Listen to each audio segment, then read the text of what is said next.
I will come home on that very day, Mama, do so. I rely on that promise. Now prepare to come with me, dear girl. You will find me downstairs when you are ready. Slowly and thoughtfully did Edith wander alone to the mansion of which she was so soon to be the lady, and little he took she of all the elegance and splendor it began to display, the same indomitable haughtiness of soul, the same proud scorn expressed in eye and lip, the same fierce beauty, only tamed by a sense of its own little worth and of the little worth of everything around it. Went through the grand saloons and halls that had got loose among the shady trees and raged and rent themselves. The mimic roses on the walls and floors were set round with sharp thorns that tore her breast, and every scrap of gold so dazzling to the eye she saw some hateful atom of her purchase money. The broad high mirrors showed her at full length a woman with a noble quality, yet dwelling in her nature, who was to foster her better self and to debased and lost to save herself. She believed that all this was so plain more or less to all eyes that she had no resource or power of self-assertion, but in pride, and with this pride which tortured her own heart night and day she fought her fate out, braved it, and defied it. Was this the woman whom Florence, an innocent girl strong only in her earnestness and simple truth, could so impress and quell that by her side she was another creature, with her tempest of passion hushed and her very pride subdued? Was this the woman who now sat beside her in a carriage with her arms entwined, and who, while she courted and entreated her to love and trust her, drew her fair head to nestle on her breast, and would have laid down life to shield it from wrong or harm? Oh, Edith, it were well to die indeed at such a time, better and happier far perhaps to die so, Edith, than to live on to the end. The Honorable Mrs. Scutton, who was thinking of anything rather than of such sentiments, for like many genteel persons who have existed at various times, she set her face against death altogether, and objected to the mention of any such low and leveling upstart, had borrowed a house in Brook Street, Grosvenor Square, from a stately relative, one of the Phoenix brood, who was out of town, and who did not object to lending it in the handsomest manner for nuptial purposes, as the loan implied his final release and acquittance from all further loans and gifts to Mrs. Scutton and her daughter, it being necessary for the credit of the family to make a handsome appearance at such a time. Mrs. Stewart, with the assistance of an accommodating tradesman resident in the parish of Marylebone, who lent out all sorts of articles to the nobility and gentry, from a service of plate to an army of footmen, clapped into this house a silver-headed butler, who was charged extra on that account as having the appearance of an ancient family retainer, to very tall young men in livery, and a select staff of kitchen servants, so that a legend arose downstairs that Withers the page, released at once from his numerous household duties and from the propulsion of the wheeled chair inconsistent with the metropolis, had been several times observed to rub his eyes and pinch his limbs, as if he mistook his having overslept himself at the Leamington milk barns, and being still in a celestial dream, a variety of requisites in plate and china being also conveyed to the same establishment from the same convenient source, with several miscellaneous articles, including a neat chariot and a pair of bays. Mrs. Scutton cushioned herself on the principal sofa in the Cleopatra attitude, and held her court in fair state, and how said Mrs. Scutton on the entrance of her daughter, "And her charge is my charming Florence. You must come and kiss me, Florence, if you please, my love." Florence was timidly stooping to pick out a place in the white part of Mrs. Scutton's face, when that lady presented her ear and relieved her of her difficulty. "Eat it, my dear," said Mrs. Scutton positively. "I stand a little more in the light, my sweetest Florence." For a moment Florence blushingly complied.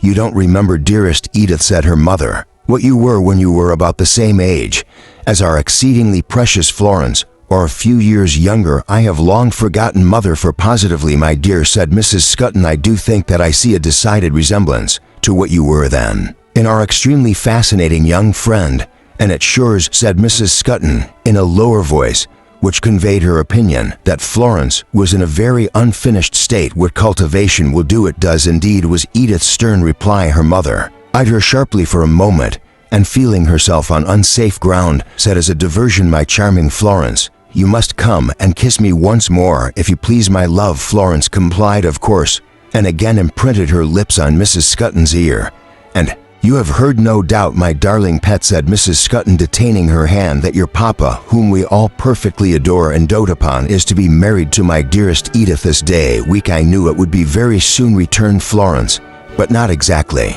When my darling Edith urged her mother gaily, "Is it possible? You have not told Florence?"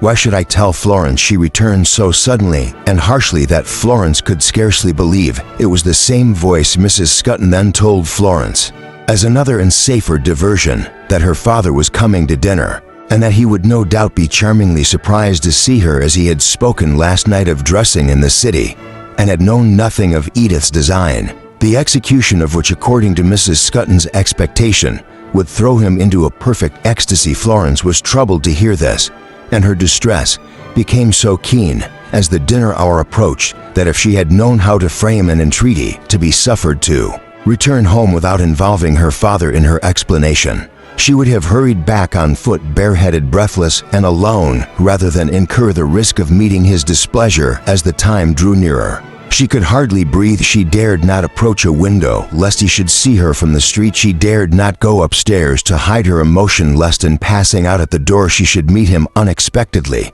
besides which dread she felt as though she never could come back again if she was summoned to his presence. In this conflict of fears, she was sitting by Cleopatra's couch, endeavoring to understand and to reply to the bold discourse of that lady, when she heard his foot upon the stair. "I hear him now," cried Florence, starting. "He is coming." Cleopatra, who in her juvenility was always playfully disposed, and who in her self-engrossment did not trouble herself about the nature of this agitation, pushed Florence behind her couch and dropped a shawl over her preparatory to giving Mr. Dombey a rapture of surprise. It was so quickly done that in a moment Florence heard his awful step in the room.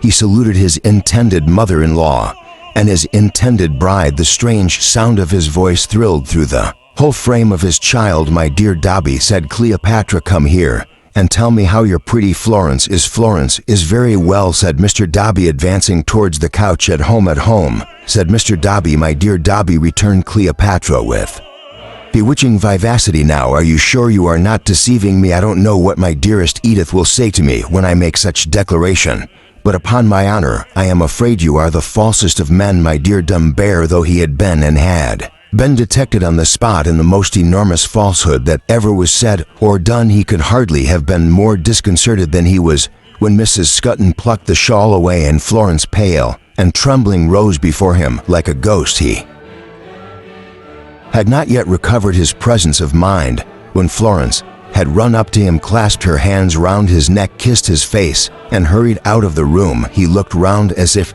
to refer the matter to somebody else, but Edith had gone after Florence. "Instantly now, confess, my dear Dombey," said Mrs. Scutton, giving him her hand, "that you never were more surprised and pleased in your life." "I never was more surprised," said Mr. Dombey, "nor pleased, my dearest Dombey," returned Mrs. Scutton, holding up her fan. I am exceedingly glad to meet Florence here," said Mr. Dombey. He appeared to consider gravely about it for a moment, and then said more decidedly, "Yes, I really am very glad indeed to meet Florence here." "You wonder how she comes here," said Mrs. Scutton. "Don't you?" "Edith, perhaps," suggested Mr. Dombey. "A wicked guesser," replied Cleopatra, shaking her head. "A cunning man. One shouldn't tell these things. Your sex, my dear Dombey, are so vain, and so apt to abuse our weakness. But you know my open soul very well." Immediately this was addressed to one of the very tall young men who announced dinner. "But Edith, my dear Dome," she continued in a whisper, "when she cannot have you near her, and as I tell her, she cannot expect that always we'll at least have near her something or somebody belonging to you. Well, how extremely natural that is, and in this spirit nothing would keep her from riding off today to fetch our darling Florence. Well, how excessively charming that is." As she waited for an answer, Mr. Dombey answered eminently. "So bless you, my dear Dambart, for that proof of heart," cried Cleopatra, squeezing his hand. "But I am growing too serious. Take me downstairs like an angel, and let us see what these people intend to give us for dinner." "Bless you, dear Dombey." Cleopatra, skipping off her couch with tolerable briskness, after the last benediction, Mr. Dombey took her arm in his and led her ceremoniously downstairs. One of the very tall young men on hire, whose organ of veneration was imperfectly developed, thrusting his tongue into his cheek for the entertainment of the other very tall young man on hire. As the couple turned into the dining room, Florence and Edith were already there and sitting Side by side, Florence would have risen when her father entered to resign her chair to him, but Edith openly put her hand upon her arm and Mr. Dombey took an opposite place. At the round table, the conversation was almost entirely sustained by Mrs. Scutton. Florence hardly dared to raise her eyes, lest they should reveal the traces of tears, far less dared to speak, and Edith never uttered one word unless in answer to a question. Verily, Cleopatra worked hard for the establishment that was so nearly clutched, and verily it should have been a rich one to reward her. And so your preparations are nearly finished at last, my dear Dombey, said Cleopatra when the dessert was put upon the table, and the silver-headed butler had withdrawn.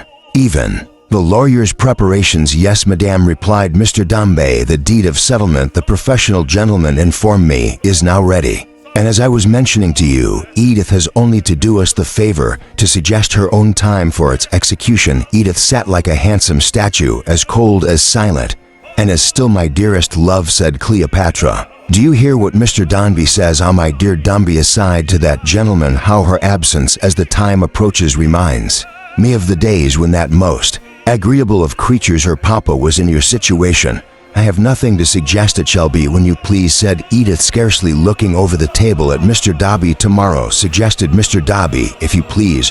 Or would next day, said Mr. Dombey, suit your engagements better? I have no engagements. I am always at your disposal. Let it be when you like. No engagements, my dear Edith, remonstrated her mother, when you are in a most terrible state of flurry all day long, and have 1001 appointments with all sorts of trades people. They are of your making, returned Edith, turning on her with a slight contraction of her brow. You and Mr. Dombey can arrange between you. Very true indeed, my love, and most considerate of you, said Cleopatra. My darling Florence, you must rarely come and kiss me once more, if you please, my dear. Singular coincidence that these gushes of interest in Florence hurried Cleopatra away from almost every dialogue in which Edith had a share. However trifling, Florence had certainly never undergone so much embracing, and perhaps had never been unconsciously so useful in her life. Mr. Dombey was far from quarreling in his own breast with the manner of his beautiful betrothed. He had that good reason for sympathy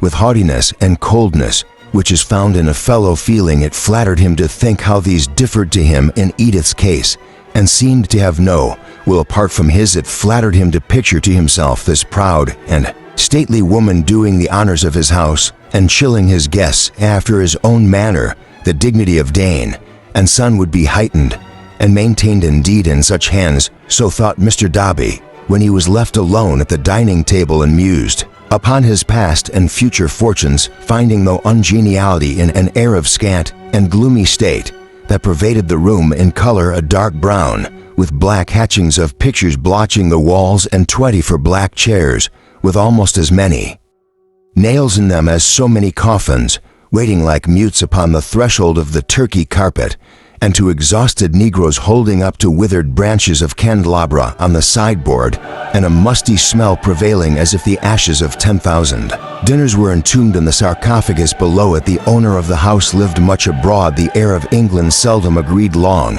with a member of the Phoenix family, and the room had gradually put itself into deeper and still deeper mourning for him, until it was become so funereal as to want nothing but a body in it to be quite complete. No bad representation of the body for the nonce in his unbending form, if not in his attitude. Mr. Dombey looked down into the cold depths of the Dead Sea of mahogany, on which the fruit dishes and decanters lay at anchor, as if the subjects of his thoughts were rising towards the surface one by one and plunging down again. Edith was there in all her majesty of brow and figure, and close to her came Florence with her timid head turned to him as it had been for an instant when she left the room, and Edith's eyes upon her, and Edith's hand put out protectingly. A little figure in a low armchair came springing next into the light and looked upon him wonderingly, with its bright eyes and its old young face gleaming as in the flickering of an evening fire. Again came Florence close upon it, and absorbed his whole attention, whether as a foredoomed difficulty and disappointment to him,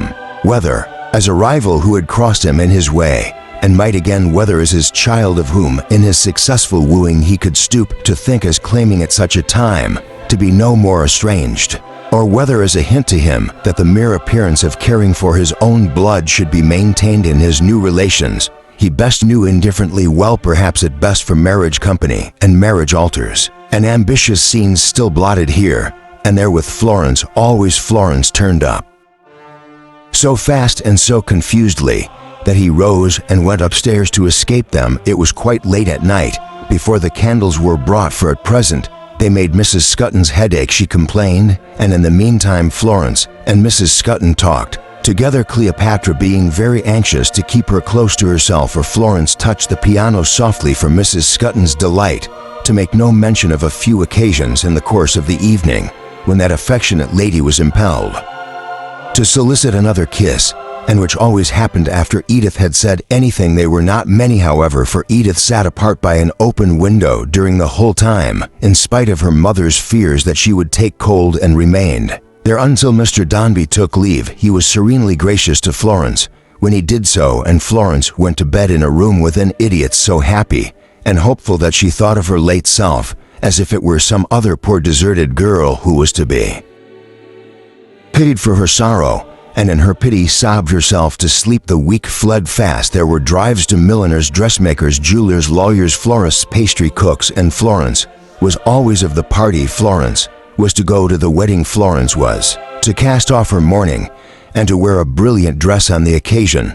The milliner's intentions on the subject of this dress. The milliner was a French woman and greatly resembled Mrs. Scutton, was so chaste and elegant that Mrs. Scutton bespoke one like it for herself. The milliner said it would become her to admiration, and that all the world would take her for the young lady's sister. The week fled faster. Edith looked at nothing and cared for nothing. Her rich dresses came home and were tried on and were loudly commended by Mrs. Scutton and the milliners, and were put away without a word from her. Mrs. Scutton made their plans for every day and executed them. Sometimes Edith sat in the carriage when they went to make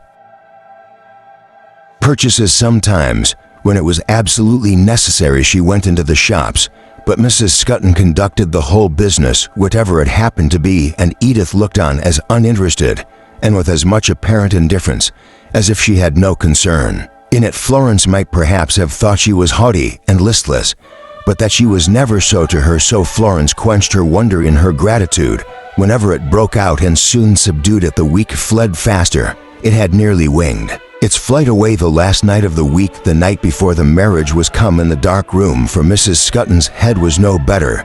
Yet though she expected to recover permanently tomorrow, were that Lady Edith and Mr. Dombey. Edith was at her open window, looking out into the street. Mr. Dombey and Cleopatra were talking softly on the sofa. It was growing late, and Florence, being fatigued, had gone to bed. "My dear Dombey," said Clear Parker, "you will leave me, Florence, tomorrow when you deprive me of my sweetest Edith." Mr. Dombey said he would with pleasure to have her about me here while you are both at Paris. "And to think at her age I am assisting in the formation of her mind." "My dear Dambart," said Cleopatra, "will be a perfect balm to me in the extremely shattered state to which I shall be reduced." Edith turned her head suddenly. Her listless manner was exchanged in a moment to one of burning interest, and unseen in the darkness, she attended closely to their conversation. Mr. Dombey would be delighted to leave Florence in such admirable guardianship. "My dear Dombey," returned Cleopatra, 1,000 thanks for your good opinion. I feared you were going with malice aforethought, as the dreadful lawyers say, those horrid prose to condemn me to utter solitude. "Why do me so great an injustice, my dear madam?" said Mr. Dombey. "Because my charming Florence tells me so positively she must go home tomorrow," returned Cleopatra, "that I began to be afraid. My dearest Dombey, you are quite a bushel, I assure you, madam," said Mr. Dombey. "I have laid no commands on Florence, and if I had, there are no commands like your wish." "My dear Dambart," replied Cleopatra, "what a courtier you are." "Thou'll not say so either, for courtiers have no heart, and yours pervades your farming life and character." "And are you really going so early, my dear Dombey?" "Oh, indeed it was late, and Mr. Dombey feared he must." "Is this a fact, or is it all a dream?" lisped Cleopatra. "Can I believe, my dearest Dambart, that you are coming back tomorrow morning to deprive me of my sweet companion, my own Edith?" Mr. Dombey, who was accustomed to take things literally, reminded Mrs. Scutton that they were to meet first at the church. "The pang," said Mrs. Scutton, "of consigning a child even to you, my dear Dombert, is one of the most excruciating imaginable, and combined with a naturally delicate constitution and the extreme stupidity of the pastry cook who has undertaken the breakfast is almost too much for my poor strength. But I shall rally my dear Dobby in the morning. Do not fear for me, or be uneasy on my account. Heaven bless you, my dearest Edith, she cried archly. Somebody is going. Pat Edith, who had turned her head again towards the window, and whose interest in their conversation had ceased, rose up in her place, but made no advance towards him, and said nothing. Mr. Dumby, with a lofty gallantry adapted to his dignity and the occasion, betook his creaking boots towards her, put her hand to his lips, said, "Tomorrow morning I shall have the happiness of claiming this hand as Mrs. Dumby's," and bowed himself solemnly out. Mrs. Scutton rang for candles. As soon as the house door had closed upon him, with the candles appeared her maid with the juvenile dress that was to delude the world tomorrow. The dress had savage retribution in it, as such dresses ever have, and made her infinitely older and more hideous than her greasy flannel gown. But Mrs. Scutton tried it on with mincing satisfaction, smirked at her cadaverous self in the glass as she thought of its killing effect upon the Major, and suffering her maid to take it off again and to prepare her for repose, tumbled into ruins like a house of painted cards. All this time Edith remained at the dark window, looking out into the street. When she and her mother were at last left alone, she moved from it for the first time that evening, and came opposite to her, the yawning, shaking, peevish figure of the mother, with her eyes raised to confront the proud, erect form of the daughter, whose glance of fire was bent downward upon her, had a conscious air upon it that no levity or temper could conceal. "I am tired to death," said she. "You can't be trusted for a moment. You are worse than a child." No child would be half so obstinate and undutiful." "Listen to me, mother," returned Edith, passing these words by with a scorn that would not descend to trifle with them. "You must remain alone here until I return." "Must remain alone here, Edith, until you return," repeated her mother, "or in that name upon which I shall call tomorrow to witness what I do so falsely and so shamefully, I swear I will refuse the hand of this man in the church. If I do not, may I fall dead upon the pavement." The mother answered with a look of quick alarm, in no degree diminished by the look she met. "It is enough," said Edith steadily, "that we are what we are. I will have no youth and truth dragged down to my level. I will have no guileless nature undermined, corrupted, and perverted to amuse the leisure of a world of mothers. You know my meaning. Florence must go home." "You are an idiot," Edith cried, her angry mother. "Do you expect there can ever be peace for you in that house till she is married and away? Ask me, or ask yourself, if I ever expect peace in that house," said her daughter, "and you know the answer. And am I to be told tonight, after all my pains and labor, and when you are going through me, to be rendered independent?" Her mother almost shrieked in her passion, while her palsied head shook like a leaf, "that there is corruption and contagion in me, and that I am not fit company for a girl. Where you, pray, where you?" "I have put the question to myself," said Edith, ashy pale and pointing to the window, "more than once when I have been sitting there, and something in the faded lightness of my sex has wandered past outside, and God knows I have met with my reply. Oh, mother, if you had but left me to my natural heart, when I too was a girl, a younger girl than Florence, how different I might have been." Sensible that any show of anger was useless here, her mother restrained herself and fell a whimpering, and bewailed that she had lived too long, and that her only child had cast her off, and that the duty towards parents was forgotten in these evil days, and that she had heard unnatural taunts and cared for life no longer. "If one is to go on living through continual scenes like this," she whined, I am sure it would be much better for me to think of some means of putting an end to my existence. Oh, the idea of your being my daughter, Edith, and addressing me in such a strain between us." "Mother," returned Edith mournfully, "the time for mutual reproaches is past." "Then why do you revive it?" whimpered her mother. "You know that you are lacerating me in the cruelest manner. You know how sensitive I am to unkindness at such a moment too, when I have so much to think of, and am naturally anxious to appear to the best advantage. I wonder at you, Edith, to make your mother a fright upon your wedding day." Edith bent the same fixed look upon her as she sobbed and rubbed her eyes, and said in the same low, steady voice, which had neither risen nor fallen since she first addressed her, "I have said that Florence must go home. Let her go," cried the afflicted and affrighted parent hastily. "I am sure I am willing she should go. What is the girl to me? She is so much to me that rather than communicate or suffer to be communicated to her one grain of the evil that is in my breast. Mother, I would renounce you as I would if you gave me cause. Renounce him in the church tomorrow. Replied Edith, leave her alone. She shall not, while I can interpose, be tampered with and tainted by the lessons I have learned. This is no hard condition on this bitter night. If you had proposed it in a filial manner, Edith whined her mother, perhaps not, very likely not, but such extremely cutting words they are past. And at an end between us now, said Edith, take your own way, mother, share as you please in what you have gained, spend, enjoy, make much of it, and be as happy as you will. The object of our lives is one, henceforth let us wear it silently. My lips are closed upon the past. From this hour I forgive you your pardon tomorrow's wickedness. May God forgive my own.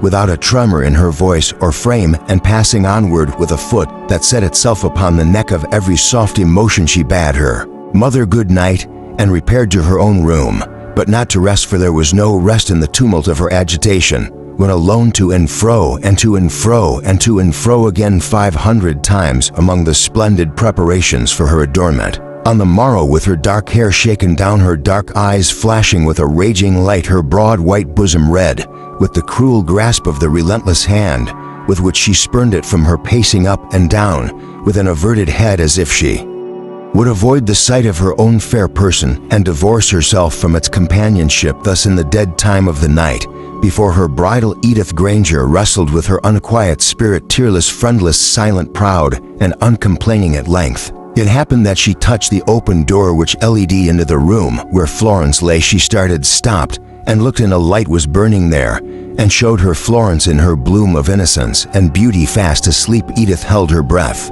and felt herself drawn on towards her, draw nearer, nearer, nearer, yet at last drawn so near that, stooping down, she pressed her lips to the gentle hand that lay outside the bed, and put it softly to her neck. Its touch was like the prophet's rod of old upon the rock. Her tears sprung forth beneath it as she sunk upon her knees, and laid her aching head and streaming hair upon the pillow by its side. Thus Edith Granger passed the night before her bridal. Thus the sun found her on her bridal morning. Chapter 31. The wedding dawn, with its passionless blank face, steals shivering to the church beneath which lies the dust of little Paul and his mother, and looks in at the windows. It is cold and dark. Night crouches yet upon the pavement, and broods somber and heavy in nooks and corners of the building. The steeple clock perched up above the houses, emerging from beneath another of the countless ripples in the tide of time that regularly roll and break on the eternal shore, is grayly visible like a stone beacon recording how the sea flows on. But with indoors dawn at first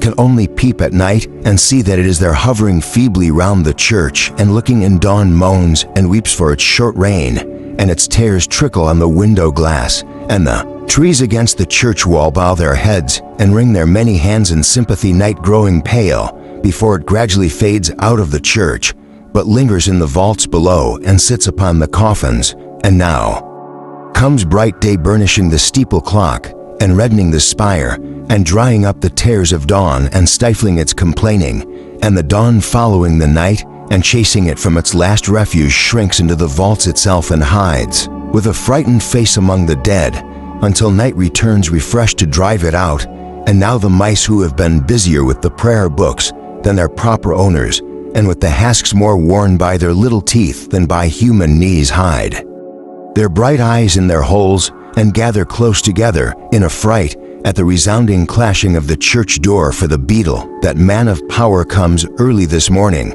with the sexton and Mrs. Smith, the wheezy little pew open. A mighty, dry old lady, sparely dressed, with not an inch of fullness anywhere about her, is also here, and has been waiting at the church gate half an hour. As her place is for the beadle, a vinegary face, says Mrs. Smith, and a mortified bonnet. Anika, thirsty soul for sixpences and shillings, beckoning to stray people to come into pews, has given Mrs. Smith an air of mystery, and there is reservation in the eye of Mrs. Smith, as always knowing of a softer seat, but having her suspicions of the fee. There is no such fact as Mr. Smith, nor has there been these 20 years, and Mrs. Smith would rather not allude to him. He held some bad opinions, it would seem, about free seats, and though Mrs. Smith hopes he may be gone upwards, she couldn't positively undertake to say so. Busy is Mrs. Smith this morning at the church door, beating and dusting the altar cloth, the carpet, and the cushions, and much has Mrs. Smith to say about the wedding they are going to have. Mrs. Smith is told that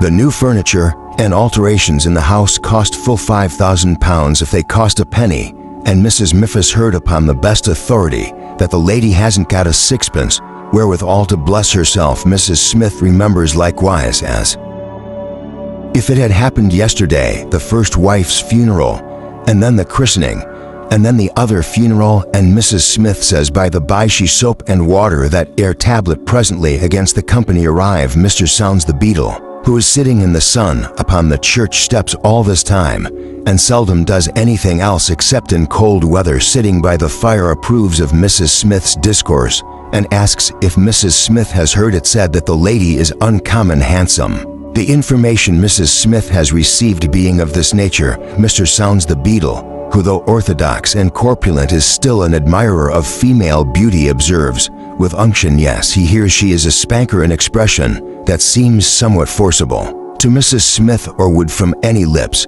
but those of Mr. Sounds the Beadle. In Mr. Dombey's house at the same time there is great stir and bustle, more especially among the women, not one of whom has had a wink of sleep since 4 o'clock, and all of whom were fully dressed before 6. Mr. Towland is an object of greater consideration than usual to the housemaid, and the cook says at breakfast time that one wedding makes many, which the housemaid can't believe and don't think true at all. Mr. Talon and reserves his sentiments on this question, being rendered something gloomy by the engagement of a foreigner with whiskers. Mr. Talon is whiskerless himself, who has been hired to accompany the happy pair to Paris, and who is busy packing the new chariot. In respect of this personage, Mr. Tallinson admits presently that he never knew of any good that ever came of foreigners, and being charged by the ladies with prejudice, says look at Bonaparte, who was at the head of them, and see what he was always up to, which the housemaid says is very true. The pastry cook is hard at work in the funeral room in Brook Street, and the very tall young men are busy looking on. One of the very tall young men already smells of sherry, and his eyes have a tendency to become fixed in his head and to stare at objects without seeing them. The very tall young man is conscious of this failing in himself and informs his comrade that it's his excise man. The very tall young man would say excitement, but his speech is hazy. The men who play the bells have got scent of the marriage, and the marrowbones and cleavers too, and a brass band to the first are practicing in a back settlement near Battle Bridge. The second put themselves in communication through their chief with Mr. Towelson, to whom they offer terms to be bought off, and the third, in the person of an artful trombone, lurks and dodges round the corner, waiting for some trader tradesman to reveal the place and hour of breakfast for a bribe. Expectation and excitement extend further yet, and take a wider range from Ball's Pond. Mr. Perch brings Mrs. Perch to spend the day with Mr. Dobby's servants, and accompany them surreptitiously to see the wedding in Mr. Toots' lodgings. Mr. Toots attires himself as if he were at least the bridegroom, determined to behold the spectacle in splendor from a secret corner of the gallery, and thither to convey the chicken, for it is Mr. Toots' desperate intent to point out Florence to the chicken then and there, and openly to say, now chicken, I will not deceive you any longer. The friend I have sometimes mentioned to you is myself. Miss Dombey is the object of my passion. What are your opinions, chicken, in this state of things? And what on the spot do you advise this so much to be astonished? Chicken in the meanwhile dips his beak into a tank of strong beer in Mr. Toots' kitchen, and packs up 2 pounds of beef steaks and princesses. Place Miss Tox is up and doing, for she, to though in sore distress, is resolved to put a shilling in the hands of Mrs. Smith, and see the ceremony, which has a cruel fascination for her, from some lonely corner. The quarters of the wooden midshipmen are all alive, for Captain Cuttle in his ankle jacks, and with a huge shirt collar, is seated at his breakfast listening to Rob the Grinder as he reads the marriage service to him beforehand, under orders, to the end that the captain may perfectly understand the solemnity he is about to witness, for which purpose the captain gravely lays injunctions on his chaplain from time to time to put about or to overhaul that article again, or to stick to his own duty and leave the armaments to him. The captain, one of which he repeats whenever a pause is made by Rob the Grinder with sonorous satisfaction. Besides all this, and much more, 20 nursery maids in Mr. Dobby Street alone have promised 20 families of little Women whose instinctive interest in nuptials dates from their cradles, that they shall go and see the marriage. Truly Mr. Sounds the Bell has good reason to feel himself in office as he summons his portly figure on the church steps waiting for the marriage. Our truly Mrs. Myth has caused a pounce on an unlucky dwarf child with a giant baby who peeps in at the porch and drive her forth with indignation. Cousin Phoenix has come over from abroad expressly to attend the marriage. Cousin Phoenix was a man about town 40 years ago, but he is still so juvenile in figure and in manner, and so well got up that strangers are amazed when they discover latent wrinkles in his lordship's face and crow's feet in his eyes and first observe him not exactly certain when he walks across a room of going quite straight to where he wants to go. But Cousin Phoenix getting up at 7:30 or so is quite another thing. From Cousin Phoenix got up, and very dim indeed he looks while being shaved at Long's Hotel in Bond Street. Mr. Dombey leaves his dressing room amidst a general whisking away of the women on the staircase, who disperse in all directions with a great rustling of skirts, except Mrs. Perch, who being, but that she always is in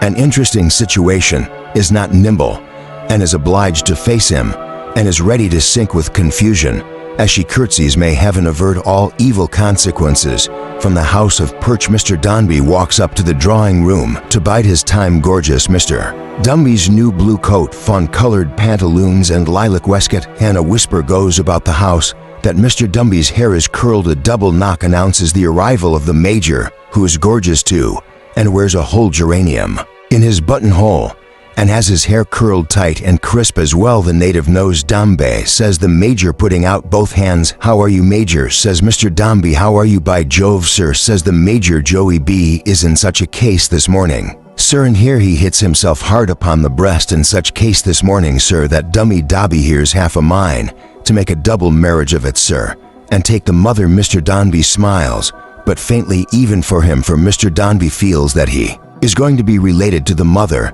and that under those circumstances she is not to be joked about. Dombey, says the Major, seeing this, I give you joy, I congratulate you. Dombey, by the Lord, sir, says the Major, you are more to be envied this day than any man in England. Here again Mr. Dombey's assent is qualified, because he is going to confer a great distinction on a lady, and no doubt she is to be envied most. As to Edith Granger, sir, pursues the Major, there is not a woman in all Europe but might and would, sir, you will allow Bagstock to add, and would give her ears and her earrings too to be in Edith Granger's place. You are good enough to say so, Major, says Mr. Dombey. Dombey, returns the Major, you know it, let us have no false delicacy. You know it, do you know it, or do you not? Dombey, says the Major, almost in a passion. Oh really, Major, damn it, sir, retorts the Major, do you know the fact, or do you not? Dombey, is old Joe your friend? Are we on that footing of unreserved intimacy, Dombey, that may justify a man, a blunt old Joseph Bessa, in speaking out?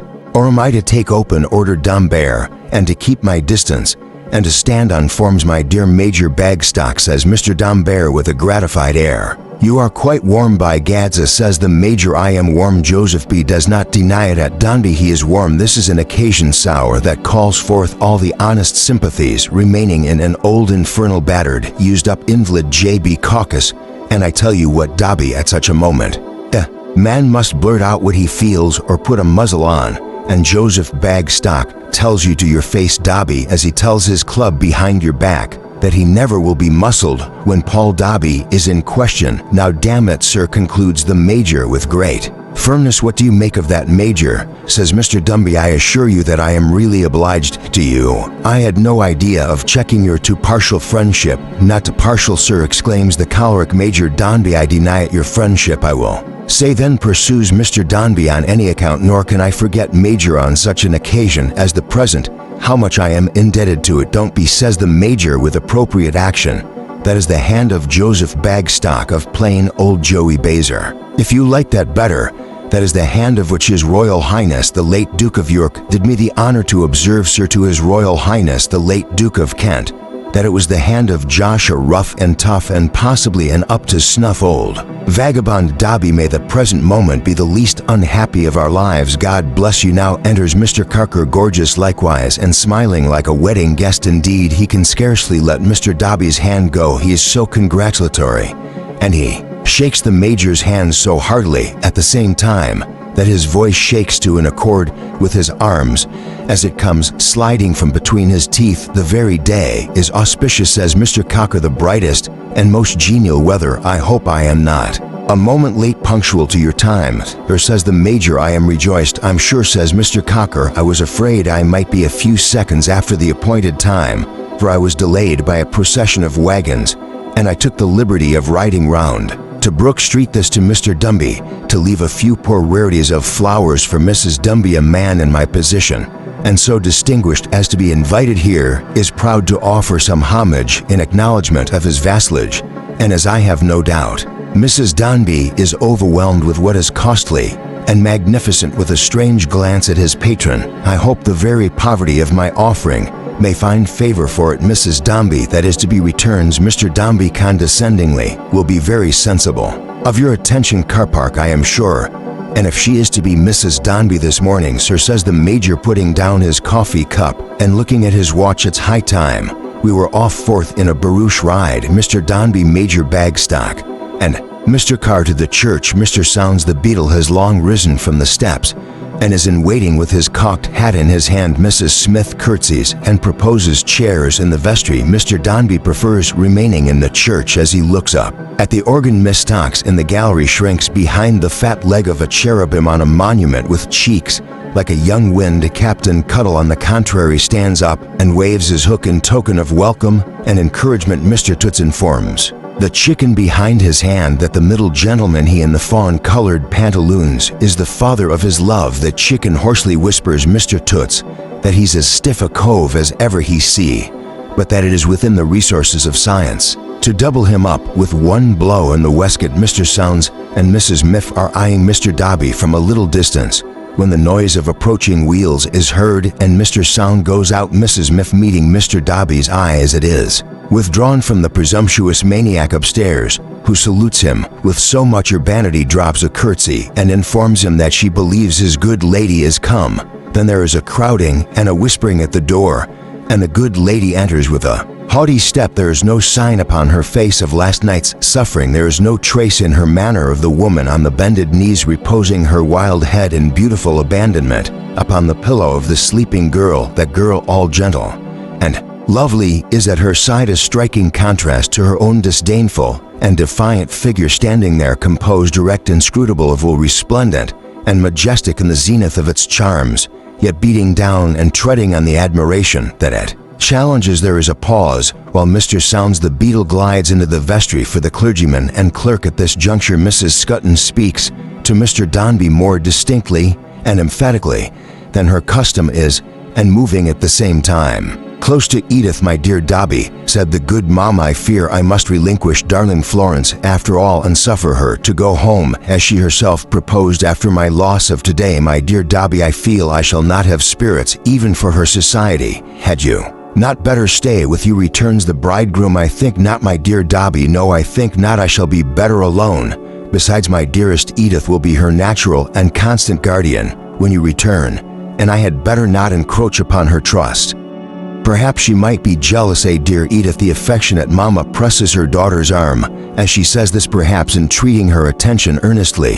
To be serious, my dear Dobby, she resumes, I will relinquish our dear child and not inflict my gloom upon her. We have settled that just now. She fully understands, dear Dobby. Edith, my dear, she fully understands. Again, the good mother presses her daughter's arm. Mr. Dombey offers no additional remonstrance, for the clergyman and clerk appear, and Mrs. Miff and Mr. Sounds the beadle group the party in their proper places. At the altar rails the sun is shining down upon the golden letters of the 10 Commandments. Why does the bride's eye read them one by one? Which one of all the 10 appears the plainest to her in the glare of light? False gods, murder, theft, the honor that she owes her mother. Which is it that appears to leave the wall and print itself in glowing letters on her book? Who give out this woman to be married to this man? Cousin Phoenix does that he has come from Baden-Baden on purpose confound it Cousin Phoenix, says a good-natured creature Cousin Phoenix. When we do get a rich city fellow into the family, let us show him some attention, let us do something. For him I give this woman to be married to this man, saith Cousin Phoenix. Therefore Cousin Phoenix, meaning to go in a straight line, but turning off sideways by reason of his willful legs, gives the wrong woman to be married to this man at first. To wit, a bridesmaid of some condition distantly connected with the family, and 10 years Mrs. Scuttons Jr. But Mrs. Smith, interposing her mortified bonnet, dexterously turns him back and runs him as on castors full at the good lady, whom Cousin Phoenix giveth to be married to this man accordingly.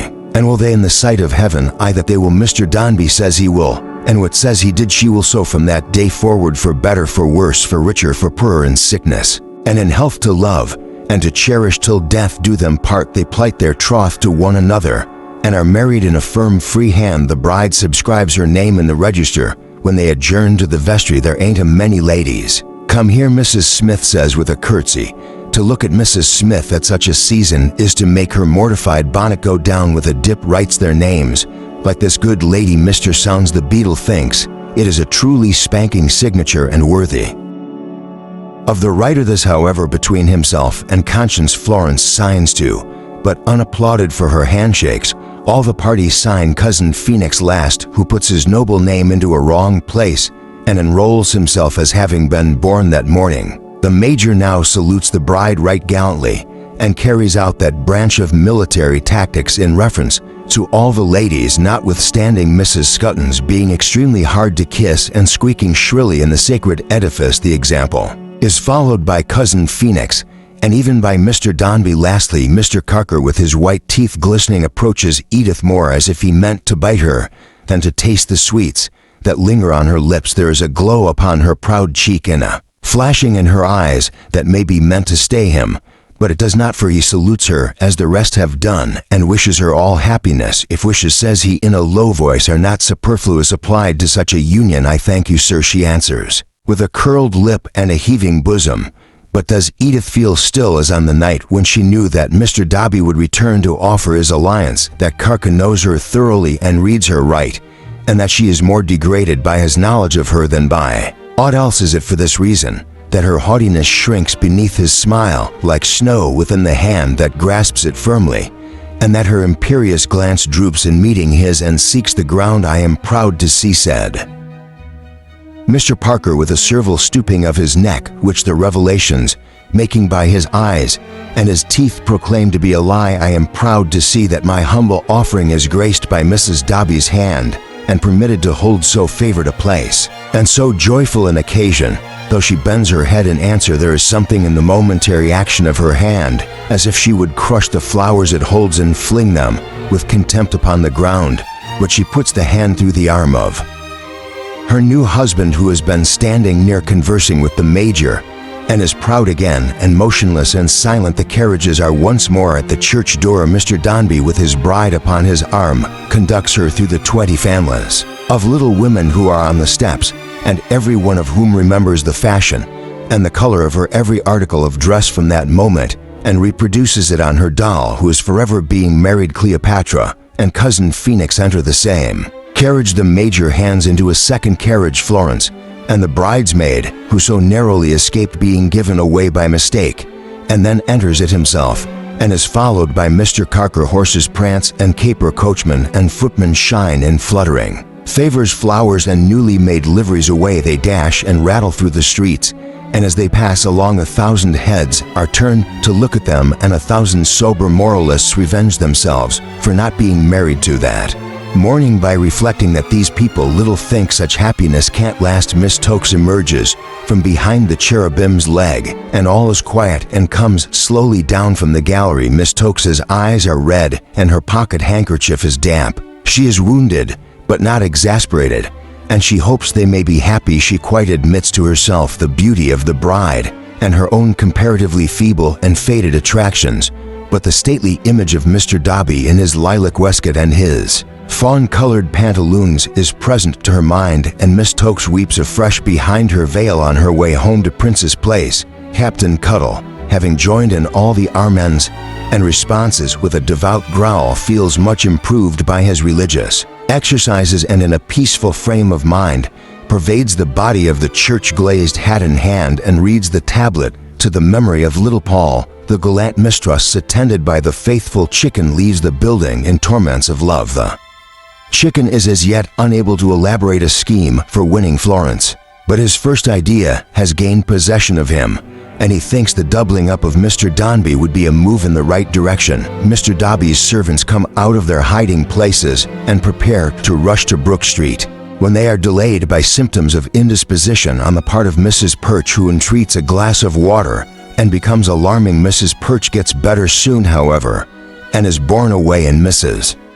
Smith and Mr. Sounds the Beadle sit upon the steps to count what they have gained by the affair and talk it over while the sexton tolls a funeral. Now the carriages arrive at the bride's residence, and the players on the bells begin to jingle, and the band strikes up, and Mr. Punch, that model of conjugal bliss, salutes his wife. Now the people run and push and press round in a gaping throng, while Mr. Dombey, leading Mrs. Dombey by the hand, advances solemnly into the Phoenix halls.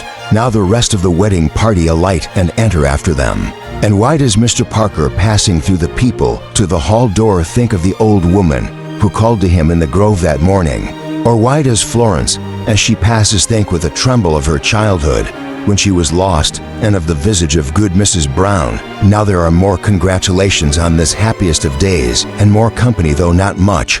And now they leave the drawing room and range themselves a table in the dark brown dining room, which no confectioner can brighten up, let him garnish the exhausted negroes with as many flowers and love knots as he will. The pastry cook has done his duty like a man, though, and a rich breakfast is set forth. Mr. and Mrs. Chick have joined the party. Among others, Mrs. Sick admires that Edith should be by nature such a perfect to me, and is affable and confidential to Mrs. Scutton, whose mind is relieved of a great load, and who takes her share of the champagne. The very tall young man who suffered from excitement early is better, but a vague sentiment of repentance has seized upon him, and he hates the other very tall young man and wrests dishes from him by violence, and takes a grim delight in disobliging the company. The company are cool and calm, and do not outrage the black hatchments of pictures, looking down upon them by any excess of mirth. Cousin Phoenix and the Major are the gayest there, but Mr. Parker has a smile for the whole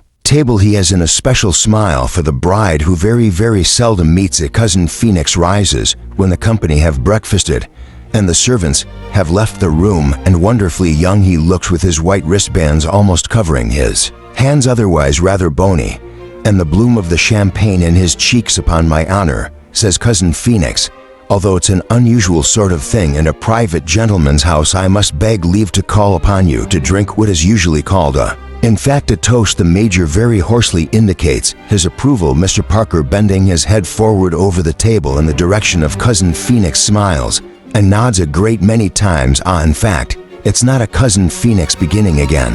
Thus comes to a dead stop. Here, says the Major in a tone of conviction. Mr. Cocker softly claps his hands, and bending forward over the table again smiles and nods a great many more times than before, as if he were particularly struck by this last observation and desired personally to express his sense of the good it has done. It is, says Cousin Phoenix, an occasion, in fact, when the general usages of life may be a little departed from without impropriety, and although I never was an orator in my life, and when I was in the House of Commons and had the honor of seconding the address, was laid up for a fortnight with a consciousness of failure. The Major and Mr. Cocker are so much delighted by this fragment of personal history that Cousin Phoenix laughs, and addressing them individually goes on to say, and in point of fact, when I was terribly ill, still I feel that a duty devolves upon me, and when a duty devolves upon an Englishman, he is bound to get out of it, in my opinion, in the best way he can. Well, our family has had the gratification today of connecting itself in the person of my lovely and accomplished relative, whom I now see in point of fact present here. There is general applause present. Repeats Cousin Phoenix, feeling that it is a neat point which will bear repetition with one who, that is to say, with a man at whom the finger of scorn can never, in fact, with my honorable friend Dombey, if you will allow me to call him so. Cousin Phoenix bows to Mr. Dombey. Mr. Dombey solemnly returns the bow. Everybody is more or less gratified and affected by this extraordinary and perhaps unprecedented appeal to the feelings. I have not, says Cousin Phoenix, enjoyed those opportunities which I could have desired of cultivating the acquaintance of my friend Dombey and studying those qualities which do equal honor to his head and in point of fact to his heart, for it has been my misfortune to be, as we used to say in my time in the House of Commons, when it was not the custom to allude to the Lords, and when the order of parliamentary proceedings was perhaps better observed, that it is now to be in point of fact, says Cousin Phoenix, cherishing his joke with great slyness, and finally bringing it out with a jerk. In another place the Major falls into convulsions and is recovered with difficulty. But I know sufficient of my friend Dome, resumes Cousin Phoenix in a graver tone, as if he had suddenly become a sadder and wiser man, to know that he is in point of fact what may be emphatically called a merchant, a British merchant, and a man. And although I have been resident abroad for some years, it would give me great pleasure to receive my friend Dombey and everybody here at Parton, and to have an opportunity of making them known to the Grand Duke. Still, I knew enough, I flatter myself, of my lovely and accomplished relative to know that she possesses every requisite to make a man happy, and that her marriage with my friend Dombey is one of inclination and affection on both sides. Many smiles and nods from Mr. Parker. Therefore, says Cousin Phoenix, I congratulate the family of which I am a member on the acquisition of my friend Dombey. I congratulate my friend Dome on his union with my lovely and accomplished relative, who possesses every requisite to make a man happy. And I take the liberty of calling on you all in point of fact to congratulate and my lovely and accomplished relative on the present occasion. The speech of Cousin Phoenix is received with great applause, and Mr. Dombey returns thanks on behalf of himself and Mrs. Dombey. J.B. shortly afterwards proposes Mrs. Scutton. The breakfast languishes. When that is done, the violated hatchments are avenged, and Edith rises to assume her traveling dress. All the servants in the meantime have been breakfasting below. Champagne has grown to common among them to be mentioned, and roast fowls, raised pies, and lobster salad have become mere drugs. The very tall young man has recovered his spirits and again alludes to his ex-serviceman. His comrade's eyes begin to emulate his own, and he too stares at objects without taking cognizance thereof. There is a general redness in the faces of the ladies, in the face of Mrs. Purge particularly, who is joyous and beaming and lifted so far above the cares of life that if she were asked just now to direct a wayfarer to Ball's Pond, where her own cares lodge, she would have some difficulty in recalling the way Mr. Talon has proposed the happy pair, to which the silver-headed butler has responded neatly and with emotion, for he half begins to think he is an old retainer of the family, and that he is bound to be affected by these changes. The whole party, and especially the ladies, are very frolicsome. Mr. Dombey's cook, who generally takes the lead in society, has said it is impossible to settle down after this, and why not go in a party to the play? Everybody, Mrs. Perch included, has agreed to this, even the native, who is tigerish in his drink, and who alarms the ladies, Mrs. Perch particularly, by the rolling of his eyes. One of the very tall young men has even proposed a ball after the play, and it presents itself to no one, Mrs. Perch included, in the light of an impossibility. Words have arisen between the housemaid and Mr. Taliesin. She, on the authority of an old saw, asserting marriages to be made in heaven, he affecting to trace the manufacturer elsewhere, he supposing that she says so because she thinks of being married her own self. She saying, Lord forbid at any rate that she should ever marry him. To calm these flying taunts, the silver-headed butler rises to propose the health of Mr. Taliesin, whom to know is to esteem, and to esteem is to wish well settled in life, with the object of his choice. Wherever here the silver-headed butler eyes the housemaid, she may be Mr. Talon, and returns thanks in a speech replete with feeling, of which the peroration turns on foreigners, regarding whom he says they may find favor sometimes with weak and inconstant intellects that can be led away by hair, but all he hopes is he may never hear of no foreigner, never Boning nothing out of no traveling chariot. The eye of Mr. Talandran is so severe and so expressive here that the housemaid is turning hysterical. When she and all the rest, roused by the intelligence that the bride is going away, hurry upstairs to witness her departure. The chariot is at the door. The bride is descending to the hall where Mr. Dombey waits for her. Florence is ready on the staircase to depart too, and Miss Nipper, who has held a middle state between the parlor and the kitchen, is prepared to accompany her. As Edith appears, Florence hastens towards her to bid her farewell. Is Edith cold that she should tremble?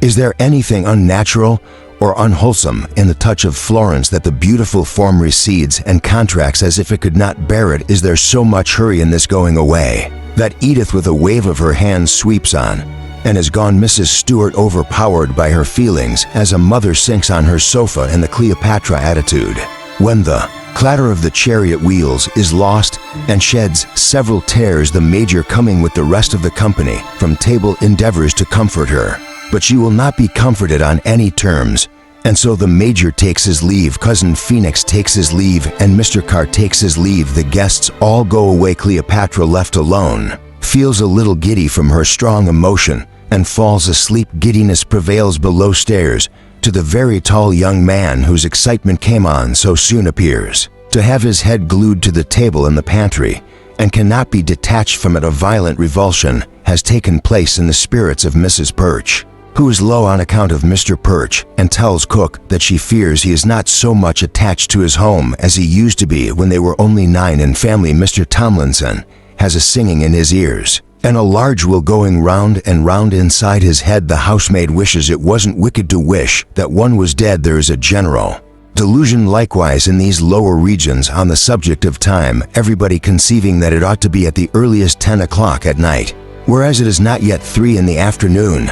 A shadowy idea of wickedness committed haunts every individual in the party, and each one secretly thinks the other a companion in guilt, whom it would be agreeable to avoid. No man or woman has the hardihood to hint at the projected visit to the play. Anyone reviving the notion of the ball would be scouted as a malignant idiot. Mrs. Scutton sleeps upstairs 2 hours afterwards, and naps are not yet over in the kitchen. The Hatchmans in the dining room look down on crumbs, dirty plates, spillings of wine, have thawed ice stale, discolored heel taps, scraps of lobster, drumstick of fowls, and pensive jellies gradually resolving themselves into a lukewarm gummy soup. The marriage is by this time almost as denuded of its show and garnish as the breakfast Mr. Dombey's servants moralize so much about it and are so repentant over their early tea at home that by 8 o'clock or so they settle down into confirmed seriousness. And Mr. Perch, arriving at that time from the city fresh and jocular with a white waistcoat and a comic song, ready to spend the evening and prepared for any amount of dissipation, is amazed to find himself coldly received in Mrs. Perch but poorly, and to have the pleasing duty of escorting that lady home by the next omnibus. Night closes in Florence, having rambled through the handsome house from room to room, seeks her own chamber where the care of Edith has surrounded her with luxuries and comforts, and divesting herself of her handsome dress, puts on her old simple mourning for dear Paul, and sits down to read with Diogenes winking and blinking on the ground beside her. But Florence cannot read tonight. The house seems strange and new, and there are loud echoes in it. There is a shadow on her heart, she knows not why or what, but it is heavy. Florence shuts her book, and gruff Dionysus, who takes that for a signal, puts his paws upon her lap and rubs his ears against her caressing hands. But Florence cannot see him plainly in a little time, for there is a mist between her eyes and him, and her dead brother and dead mother shine in it like angels. Walter to poor wandering shipwreck boy. Oh, where is he? The Major don't know, that's for certain, and don't care. The Major, having choked and slumbered all the afternoon, has taken a late dinner at his club, and now sits over his pint of wine, driving a modest young man with a fresh-colored face at the next table, who would give a handsome sum to be able to rise and go away, but cannot do it, to the verge of madness by anecdotes of Bagstock Sir at Dombey's wedding and old Joe's devilish gentlemanly friend Lord Phoenix, while cousin Phoenix, who ought to be at Long's and in bed, finds himself instead at a gaming table where his willful legs have taken him, perhaps in his own despite. Night like a giant fills the church from pavement to roof, and holds dominion through the silent hours. Pale dawn again comes peeping through the windows, and giving place to day sees night withdraw into the vaults and follows it and drives it out, and hides among the dead. The timid mice again cower close together when the great door clashes, and Mr. Sounds and Mrs. Myth treading the circle of their daily lives unbroken, as a marriage ring come in again, the cocked hat and the mortified bonnet stand in the background at the marriage hour, and again this man taketh this woman, and this woman taketh this man, and on the solemn terms to have, and to hold from this day forward, for better, for worse, for richer, for poorer, in sickness, and in health, to love, and to cherish until death do them part. The very words that Mr. Parker rides into town repeating with his mouth stretched to the utmost as he picks his dainty way. Chapter 32. The wooden midshipman goes to pieces. Honest Captain Cuttle, as the weeks flew over him in his fortified retreat, by no means abated any of his prudent provisions against surprise. Because of the non-appearance of the enemy, the captain argued that his present security was too profound and wonderful to endure much longer. He knew that when the wind stood in a fair quarter, the weathercock was seldom nailed there, and he was too well acquainted with the determined and dauntless character of Mrs. McStinger to doubt that that heroic woman had devoted herself to the task of his discovery and capture. Trembling beneath the weight of these reasons, Captain Cuttle lived a very close and retired life, seldom stirring abroad until after dark, venturing even then only into the obscurest streets, never going forth at all on Sundays, and both within and without the walls of his retreat avoiding bonnets as if they were worn by raging lions. The captain never dreamed that in the event of his being pounced upon by Mrs. McStinger in his walks, it would be possible to offer resistance. He felt that it could not be done. He saw himself in his mind's eye put meekly in a hackney coach and carried off to his old lodgings. He foresaw that once immured there he was a lost man. His had gone. Mrs. McStinger, watchful of him day and night, reproaches heaped upon his head before the infant family, himself the guilty object of suspicion and distrust, an ogre in the children's eyes, and in their mother's a detected traitor. A violent perspiration and a lowness of spirits always came over the captain as this gloomy picture presented itself in his imagination. It generally did so previous to his stealing out of doors at night for air and exercise. Sensible of the risk he ran, the captain took leave of Rob at those times with the solemnity which became a man who might never return, exhorting him, in the event of the captain's being lost sight of for a time, to tread in the paths of virtue and keep the brazen instruments well polished, but not to throw away a chance, and to secure to himself a means in case of the worst of holding communication with the external world. Captain Cuttle soon conceived the happy idea of teaching Rob the Grinder some secret signal by which that adept might make his presence and fidelity known to his commander in the hour of adversity. After much cogitation, the captain decided in favor of instructing him to whistle the marine melody, "Oh cheerily, cheerily," and Rob the Grinder, attaining a point as near perfection in that accomplishment as a landsman could hope to reach. The captain impressed these mysterious instructions on his mind. "No, my lads, stand by if ever I'm took." Captain, interposed Rob, with his round eyes wide open. "I said," Captain Cuttle darkly, "if ever I goes away meaning to come back to supper, and don't come within Holly again 24 hours out of my loss, go you to Brig Place and whistle that air tune near my old moorings, not as if you was a meaning of it, you understand, but as if you drifted there promiscuous. If I answer in that tune, you sheer off, my lad, and come back 4 and 20 hours afterwards. If I answer in another tune, do you stand off and on, and wait till I throw out further signals. Do you understand them orders? Now what am I to stand off and on of?" Captain, inquired Rob. "The horse road. He's a smart lad for you," cried the captain, eyeing him sternly, "as don't know his own native alphabet. Go away a bit and come back. I'll turn it. Do you understand that?" "Yes, Captain," said Rob. "Very good, my lad." Then said the captain, relenting, "Do it, that he might do it the better." Captain Cuttle sometimes condescended of an evening after the shop was shut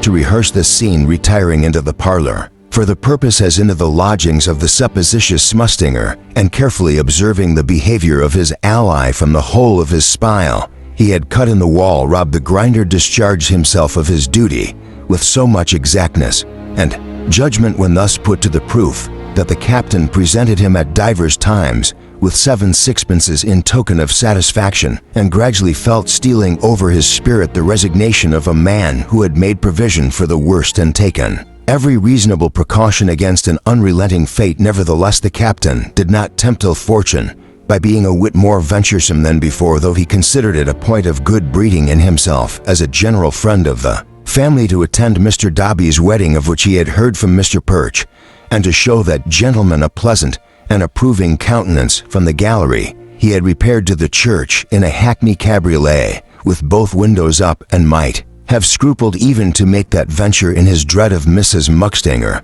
but that lady's attendance on the ministry of the Reverend Melchizedek rendered it peculiarly unlikely that she would be found in communion with the establishment. The captain got safe home again, and fell into the ordinary routine of his new life, without encountering any more direct alarm from the enemy than was suggested to him by the daily bonnets in the street. But other subjects began to lay heavy on the captain's mind. Walter's ship was still unheard of. No news came of old Sol Gill's. Florence did not even know of the old man's disappearance, and Captain Cuttle had not the heart to tell her. Indeed, the captain, as his own hopes of the generous, handsome, gallant-hearted youth whom he had loved according to his rough manner from a child, began to fade, and faded more and more from day to day, shrunk with instinctive pain from the thought of exchanging a word with Florence.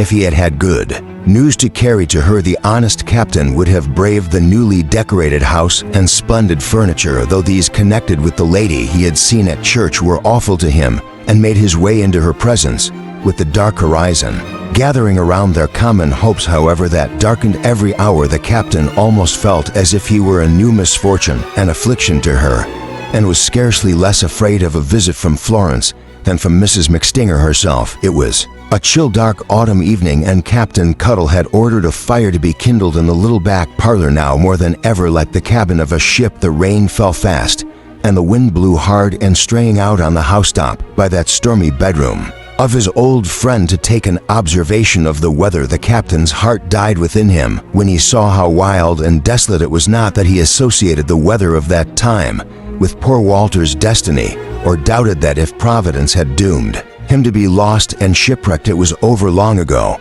but that beneath an outward influence quite distinct from the subject matter of his thoughts, the captain's spirits sank, and his hopes turned pale, as those of wise a man had often done before him, and will often do again. Captain Cuttle, addressing his face to the sharp wind and slanting rain, looked up at the heavy scud that was flying fast over the wilderness of housetops, and looked for something cheery there. In vain. The prospect near at hand was no better. In sundry tea chests and other rough boxes at his feet, the pigeons of Rob the Grinder were cooing like so many dismal breezes, getting up a crazy weathercock of a midshipman with a telescope at his eye, once visible from the street, but long bricked out, creaked and complained upon his rusty pivot, as the shrill blast spun him round and sported with him cruelly upon the captain's coarse blue vest. The cold raindrops started like steel beads, and he could hardly maintain himself aslant against the stiff nor'wester that came pressing against him, importunate to topple him over the parapet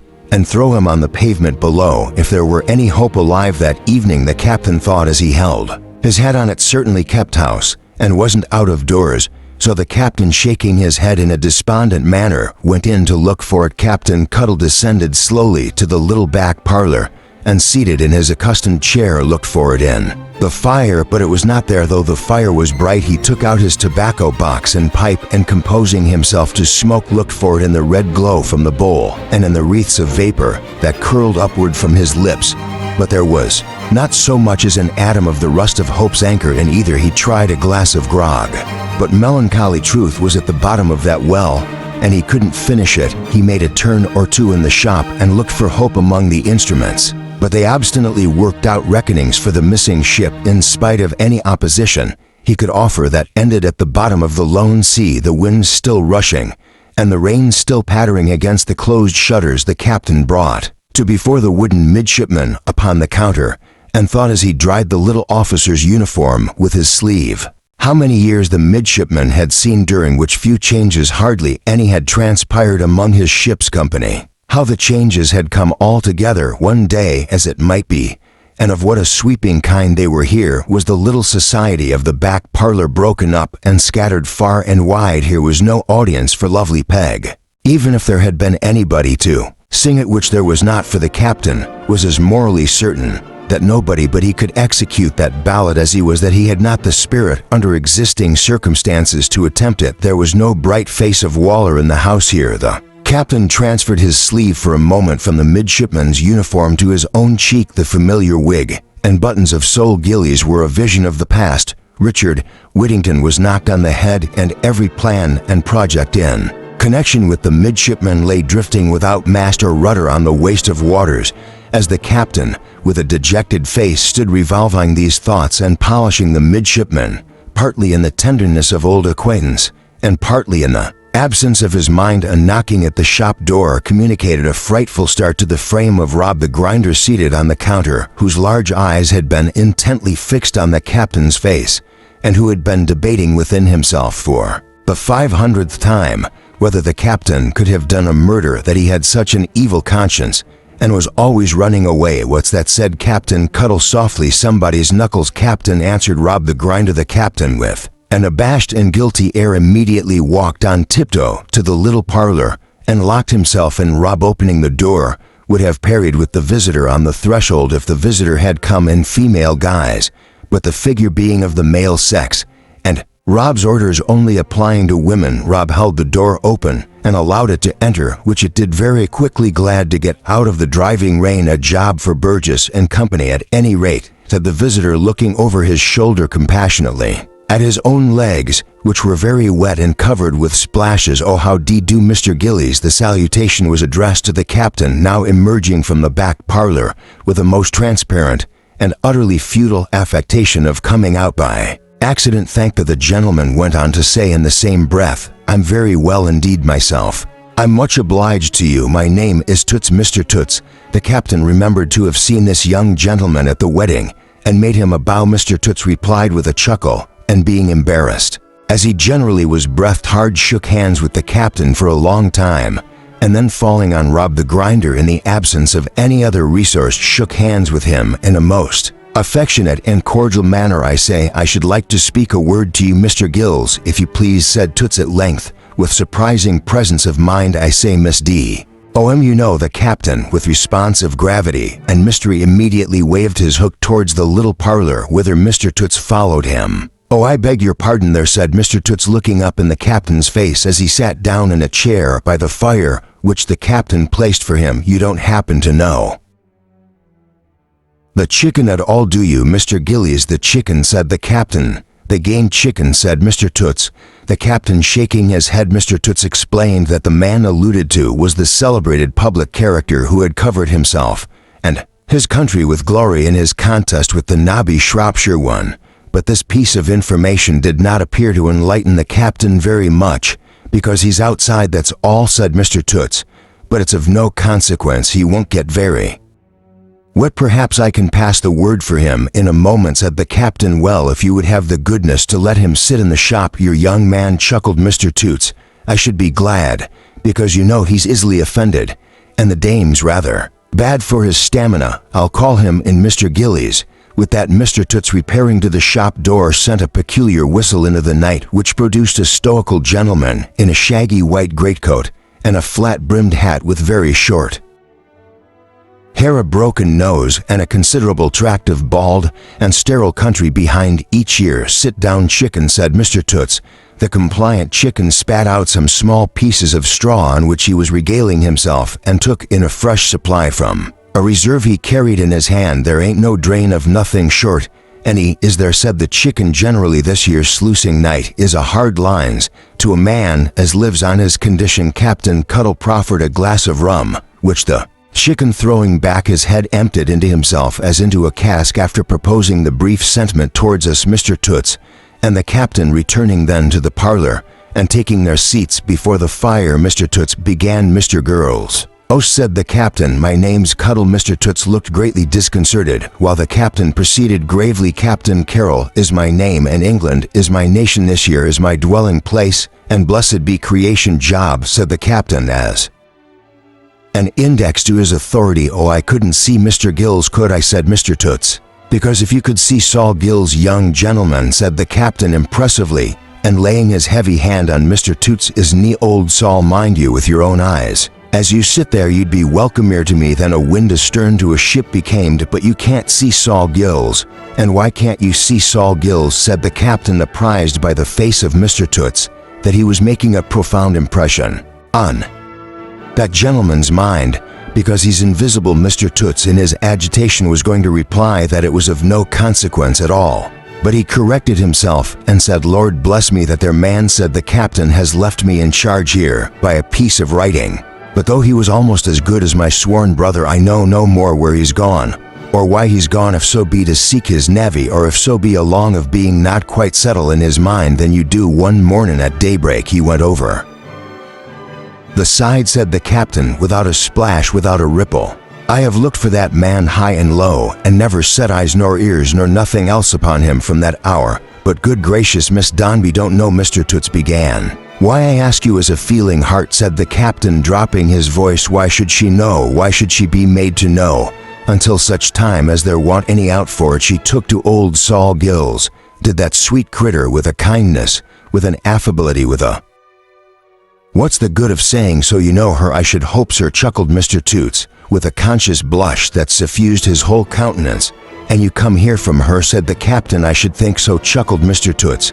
Then all I need observe is, said the captain, that you know Angel, and are charted by Angel. Mr. Toots instantly seized the captain's hand and requested the favor of his friendship. Upon my word and honor, said Mr. Toots earnestly, I should be very much obliged to if you'd improve my acquaintance. I should like to know you, captain, very much. I really am in want of a friend. I am little Dormer was my friend at old Bleember's, and would have been now if he'd have lived. The chicken, said Mr. Toots in a full-on whisper, is very well, admirable in his way, the sharpest man perhaps in the world. There's not a move he isn't up to. Everybody says so, but I don't know, he's not everything. So she is an angel, captain. If there is an angel anywhere, it's Miss Tomboy.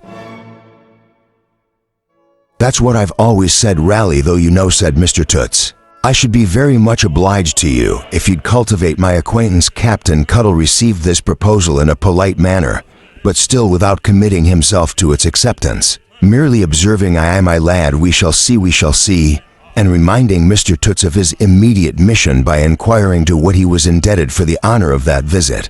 Why, the fact is, replied Mr. Toots, that it's the young woman I come from, not Miss Domberg. Susan, you know. The captain nodded his head once with a grave expression of face indicative of his regarding that young woman with serious respect.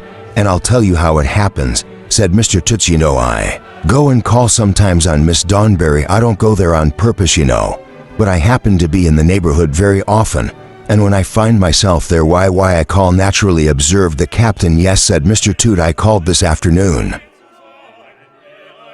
Upon my word and honor, I don't think it's possible to form an idea of the angel Miss Toby was this afternoon. Captain answered with a jerk of his head, implying that it might not be easy to some people, but was quite so to him. As I was coming out, said Mr. Toots, the young woman in the most unexpected manner took me into the pantry. The captain seemed for the moment to object to this proceeding, and leaning back in his chair looked at Mr. Toots with a distrustful, if not threatening, visage. Where she brought out, said Mr. Toots, this newspaper. She told me that she had kept it from Miss Dobby all day on account of something that was in it about somebody that she and Dobby used to know, and then she read the passage to me very well. Then she said, wait a minute, what was it she said? Though Mr. Tudhope, endeavoring to concentrate his mental powers on this question, unintentionally fixed the captain's eye, and was so much discomposed by its stern expression that his difficulty in resuming the thread of his subject was enhanced to a painful extent. Oh, said Mr. Toots, after long consideration. Oh, yes, she said that she hoped that there was a bare possibility that it mightn't be true, and that as she couldn't very well come out herself without surprising Miss Dombey, would I go down to Mr. Solomon Gills, the instrument maker's in this street, who was the party's uncle, and ask whether he believed it was true or had heard anything else in the city. She said if he couldn't speak to me, no doubt Captain Cuttle could. By the by, said Mr. Toots, as the discovery flashed upon him. You know, the captain glanced at the newspaper in Mr. Toots's hand and breathed short and hurriedly. Well pursued. Mr. Toots, the reason why I'm rather late is because I went up as far as Finchley first to get some uncommonly fine chickweed that grows there for Miss Dumby's bird. But I came on here directly afterwards. You've seen the paper, I suppose. The captain, who had become cautious of reading the news lest he should find himself advertised at full length by Mrs. McStinger, shook his head. Shall I read the passage to you? Inquired Mr. Toots, the captain making a sign in the affirmative. Mr. Toots read as follows from the Shipping Intelligence: Southampton, the bark Defiance Henry James, commander, arrived in this port today with a cargo of sugar, coffee, and rum. Reports that being becalmed on the 6th day of her passage home from Jamaica. In search and latitude, you know, said Mr. Toots, after making a feeble dash at the figures and tumbling over them. I cried. The captain, striking his clenched hand on the table, heave a hearty, my lad. Latitude, repeated Mr. Toots with a startled glance at the captain, and longitude. So the lookout observed half an hour before sunset some fragments of a wreck drifting at about the distance of a mile, the weather being clear, and the bark making no way. A boat was hoisted out with orders to inspect the same, when they were found to consist of sundry large spars and a part of the main rigging of an English brig of about 500 tons burden, together with a portion of the stern on which the words and letters son and age were yet plainly legible. No vestige of any dead body was to be seen upon the floating fragments. Log of the Defiance states that a breeze springing up in the night, the wreck was seen no more. There can be no doubt that all surmises as to the fate of the missing vessel, the Sun and Air Port of London, bound for Barbados, are now set at rest forever. That she broke up in the last hurricane, and that every soul on board perished. Captain Cuttle, like all mankind, little knew how much hope had survived within him under discouragement, until he felt its death shock during the reading of the paragraph, and for a minute or two afterwards he sat with his gaze fixed on the modest misstatements, like a man entranced. Then suddenly rising and putting on his glazed hat, which in his visitor's honor he had laid upon the table, the captain turned his back and bent his head down on the little chimney piece. Oh, upon my word and honor, cried Mr. Toots, whose tender heart was moved by the captain's unexpected distress, this is a most wretched sort of affair. This world is somebody's always dying or going and doing something uncomfortable in it. I'm sure I never should have looked forward so much to coming into my property. If I had known this, I never saw such a world. It's a great deal worse than Blimbers. Captain Cuttle, without altering his position, signed to Mr. Toots not to mind him, and presently turned round with his glazed hat thrust back upon his ears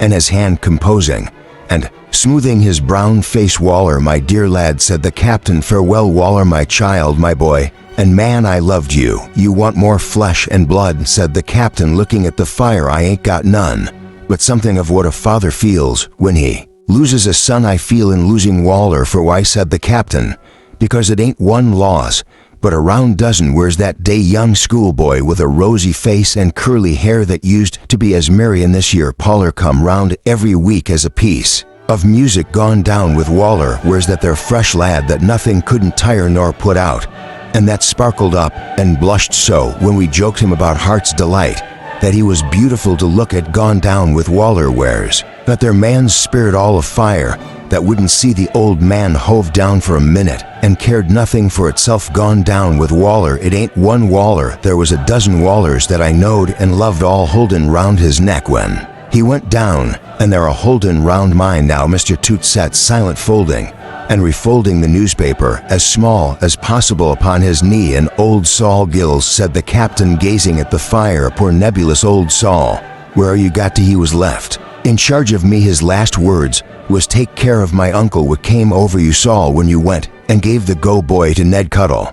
And what am I to put in my accounts? That he's a looking down upon respecting you, Sol Gills, said the captain, shaking his head slowly. Catch sight of that there newspaper away from home, with no one as knows Waller by to say a word, and broadside to you broach, and down you pitch head foremost. Drawing a heavy sigh, the captain turned to Mr. Toots and roused himself to a sustained consciousness of that gentleman's presence.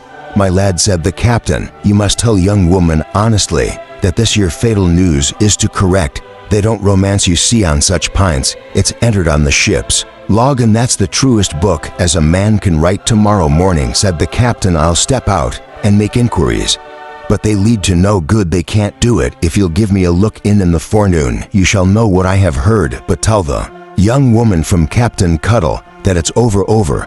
And the captain, hooking off his glazed hat, pulled his handkerchief out of the crown, wiped his grizzled head despairingly, and tossed the handkerchief in again with the indifference of deep dejection. Oh, I assure you, said Mr. Toots, really, I am dreadfully sorry, upon my word, and though I wasn't acquainted with the party. Do you think Miss Tomboy will be very much affected? Captain Gillies, I mean Mr. Cuddle. Why, Lord love you, returned the captain with something of compassion for Mr. Toots' innocence.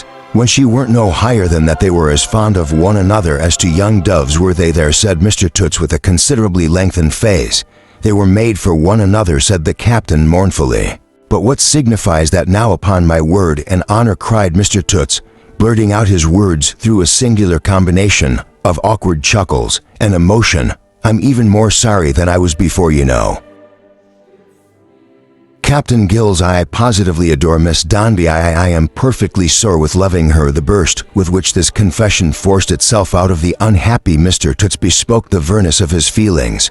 But what would be good of my regarding her in this manner if I wasn't truly sorry for her feeling pain? Whatever was the cause of it, mine ain't a selfish affection, you know, said Mr. Toots in the confidence engendered by his having been a witness of the captain's tenderness. It's the sort of thing with me, Captain Gills, that if I could be run over or trampled upon or thrown off very high place or anything of that sort for Miss Dombey's sake, it would be the most delightful thing that could happen to me. All this, Mr. Toots said in a suppressed voice, to prevent its reaching the jealous ears of the chicken, who objected to the softer emotions, which effort of restraint coupled with the intensity of his feelings made him red to the tips of his ears and caused him to present such an affecting spectacle of disinterested love to the eyes of Captain Cuddle that the good captain patted him consolingly on the back and bade him cheer up. Thank you, Captain Gillies, said Mr. Tudges. It's kind of you in the midst of your own troubles to say so. I'm very much obliged to you. As I said before, I really want a friend and should be glad to have your acquaintance, although I am very well off, said Mr. Toots with energy. You can't think what a miserable beast I am. The hollow crowd, you know, when they see me with the chicken and characters of distinction like that, suppose me to be happy, but I'm wretched. I suffer from Miss Stormy, Captain Gills. I can't get through my meals. I have no pleasure in my tailor. I often cry when I'm alone. I assure you, it will be a satisfaction to me to come back tomorrow, or to come back 50 times. Mr. Toots with these words shook the captain's hand, and disguising such traces of his agitation as could be disguised on so short a notice before the chicken's penetrating glance rejoined that eminent gentleman in the shop. The chicken, who was apt to be jealous of his ascendancy, eyed Captain Cuddle with anything but favor as he took leave of Mr. Toots, but followed his patron without being otherwise demonstrative of his ill will, leaving the captain oppressed with sorrow, and Rob the grinder elevated with joy on account of having had the honor of staring for nearly half an hour at the conqueror of the noble Shropshire. One long after Rob was fast asleep in his bed under the counter, the captain sat looking at the fire, and long after there was no fire to look at, the captain sat gazing on the rusty bars with unavailing thoughts of Walter and Old Soul crowding through his mind. Retirement to the stormy chamber at the top of the house brought no rest with it, and the captain rose up in the morning sorrowful and unrefreshed. As soon as the city offices were opened, the captain issued forth to the counting house of Damien's son, but there was no opening of the midshipman's windows that morning. Rob the grinder, by the captain's orders, left the shutters closed, and the house was as a house of death. It chanced that Mr. Parker was entering the office as Captain Cuddle arrived at the door, receiving the manager's benison gravely and silently. Captain Cuddle made bold to accompany him into his own room. Well, Captain Cuddle, said Mr. Parker, taking up his usual position before the fireplace and keeping on his hat, this is a bad business. You have received the news as was in print yesterday, sir, said the captain. Yes, said Mr. Cocker, we have received it. It was accurately stated. The underwriters suffer a considerable loss. "We are very sorry, no help such is life." Mr. Karka pared his nails delicately with a penknife and smiled at the captain, who was standing by the door looking at him. "I excessively regret, poor Gay," said Karka, "and the crew I understand they were some of our very best men among them. It will always happen, so many men with families to a comfort, to reflect that poor Gay had no family." Captain Cuttle, the captain, stood rubbing his chin and looking at the manager. The manager glanced at the unopened letters lying on his desk and took up the newspaper. "Is there anything I can do for you, Captain Cuttle?" he asked, looking off it with a smiling and expressive glance at the door. "I wish you to set my mind at rest, sir, on something it's uneasy about," returned the captain. "I," exclaimed the manager. "What's that? Come, Captain Cuttle, I must trouble you to be quick, if you please. I'm much engaged." "Looky here, sir," said the captain, advancing a step before of my friend Waller went on this year disastrous voyage. Come, Captain Cuttle," interposed the smiling manager. "Don't talk about disastrous voyages in that way. We have nothing to do with disastrous voyages here, my good fellow. You must have begun very early on your day's allowance, Captain, if you don't remember that there are hazards in all voyages, whether by sea or land. You are not made uneasy by the supposition that young what's-his-name was lost in bad weather that was got up against him in these offices. Are you fi, Captain? Sleep and soda water are the best cures for such uneasiness as that, my lad," returned the captain slowly. "You are almost a lad to me, and so I don't ask your pardon for that slip of a word. If you find any pleasure in this year's sport, you ain't the gentleman I took you for. And if you ain't the gentleman I took you for, maybe my mind is called to be uneasy. Now this is what it is, Mr. Cockera, for that poor lad went away according to orders. He told me that he wanted going away for his own good or for promotion. He knew it was my belief that he was wrong, and I told him so. And I come here, your Ed Governor being absent, to ask a question or two of you in a civil way for my own satisfaction. Them questions you answered free. Now it leaves my mind to know when all is over as it is, and when what can be cured must be endured, for which as a scholar you'll overhaul a book at its end, and therefore make a note to know once more in a word, then I want mistaken, then I want backard in my duty when I didn't tell the old man what Walter told me, and that the wind was truly in his sail when he heisted Arvid for Barbados Harbor." "Mr. Carker," said the captain in the goodness of his nature, "when I was here last we was very pleasant together. If I ain't been altogether so pleasant myself this morning on account of this poor lad, and if I have chafed again any observation of yours that I might offend it off, my name is Edward Cuttle, and I ask your pardon." "Captain Cuttle," returned the manager with all possible politeness, "I must ask you to do me a favor." "What is it, sir?" inquired the captain. "To have the goodness to walk off, if you please," rejoined the manager, stretching forth his arm, "and to carry your jargon somewhere else every knob in." The captain's face turned white with astonishment and indignation. Even the red rim on his forehead faded like a rainbow among the gathering clouds. "I tell you what, Captain Cuttle," said the manager, shaking his forefinger at him and showing him all his teeth, but still amiably smiling, "I was much too lenient with you when you came here, before you belonged to an art for an audacious set of people, in my desire to save young what's-his-name from being kicked out of this place neck and crop. My good captain, I tolerated you, but for once, and only once. Now go." My friend the captain was absolutely rooted to the ground and speechless. "Go," said the good-humored manager, gathering up his skirts and standing astride upon the hearthrug like a sensible fellow, "and let us have no turning out or any such violent measures. If Mr. Donby were here, Captain, you might be obliged to leave in a more ignominious manner, possibly. I merely say go." The captain, laying his ponderous hand upon his chest to assist himself in fetching a deep breath, looked at Mr. Parker from head to foot and looked round the little room as if he did not clearly understand where he was or in what company. "You are deep, Captain Cattell," pursued Carter with the easy and vivacious frankness of a man of the world who knew the world too well to be ruffled by any discovery of misdoing when it did not immediately concern himself. "But you are not quite out of soundings either, neither you nor your absent friend." "Captain, what have you done with your absent friend, eh?" Again the captain laid his hand upon his chest. After drawing another deep breath, he conjured himself to stand by. "But in a whisper you hatch nice little plots, and hold nice little councils, and make nice little appointments, and receive nice little visitors to Captain Hay," said Carker, bending his brows upon him without showing his teeth any the less. But it's a bold measure to come here afterwards, not like your discretion, you.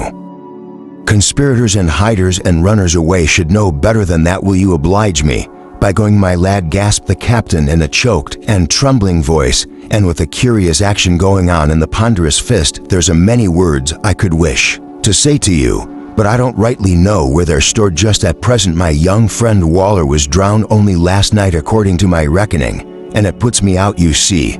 But you and me will come alongside of one another again, my lad," said the captain, holding up his hook. "If we live, it will be anything but shrewd in you, my good fellow. If we do," returned the manager with the same frankness, "for you may rely I give you fair warning upon my detecting and exposing you. I don't pretend to be a more moral man than my neighbors, my good captain, but the confidence of this house, or of any member of this house, is not to be abused and undermined while I have eyes and ears." "Good day," said Mr. Carker, nodding his head. Captain Cuttle, looking at him steadily. Mr. Parker looked full as steadily at the captain, went out of the office, and left him standing astride before the fire, as calm and pleasant as if there were no more spots upon his soul than on his pure white linen and his smooth, sleek skin. The captain glanced in passing through the outer counting house at the desk where he knew poor Walter had been used to sit, now occupied by another young boy with a face almost as fresh and hopeful as his on the day when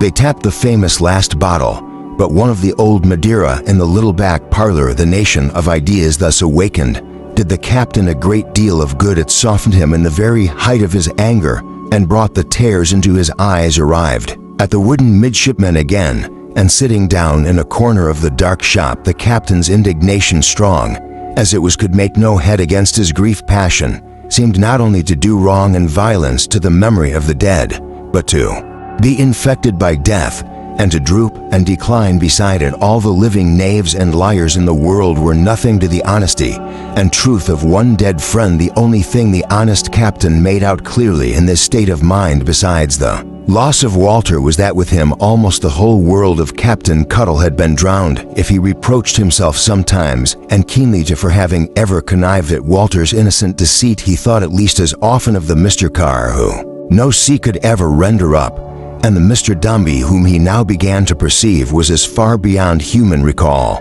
and the heart's delight with whom he must never foregather again, and the lovely Peg, that teak-built and trim ballad that had gone ashore upon a rock and split into mere planks and beams of rhyme.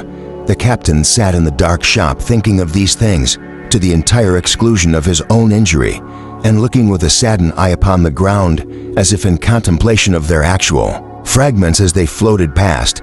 But the captain was not unmindful for all that of such decent and respectful observances in memory of poor Walter, as he felt within his power browsing himself and rousing Rob the grinder, who in the unnatural twilight was fast asleep. The captain sallied forth with his attendant at his heels and the door key in his pocket, and repairing to one of those convenient slop-selling establishments of which there is abundant choice at the eastern end of London, purchased on the spot 2 suits of mourning, one for Rob the grinder, which was immensely too small, and one for himself, which was immensely too large. He also provided Rob with a species of hat greatly to be admired for its symmetry and usefulness, as well as for a happy blending of the mariner with the coal heaver, which is usually termed a sou'wester, and which was something of a novelty in connection with the instrument business in their several garments, which the vendor declared to be such a miracle in point of fit as nothing but a rare combination of fortuitous circumstances ever brought about,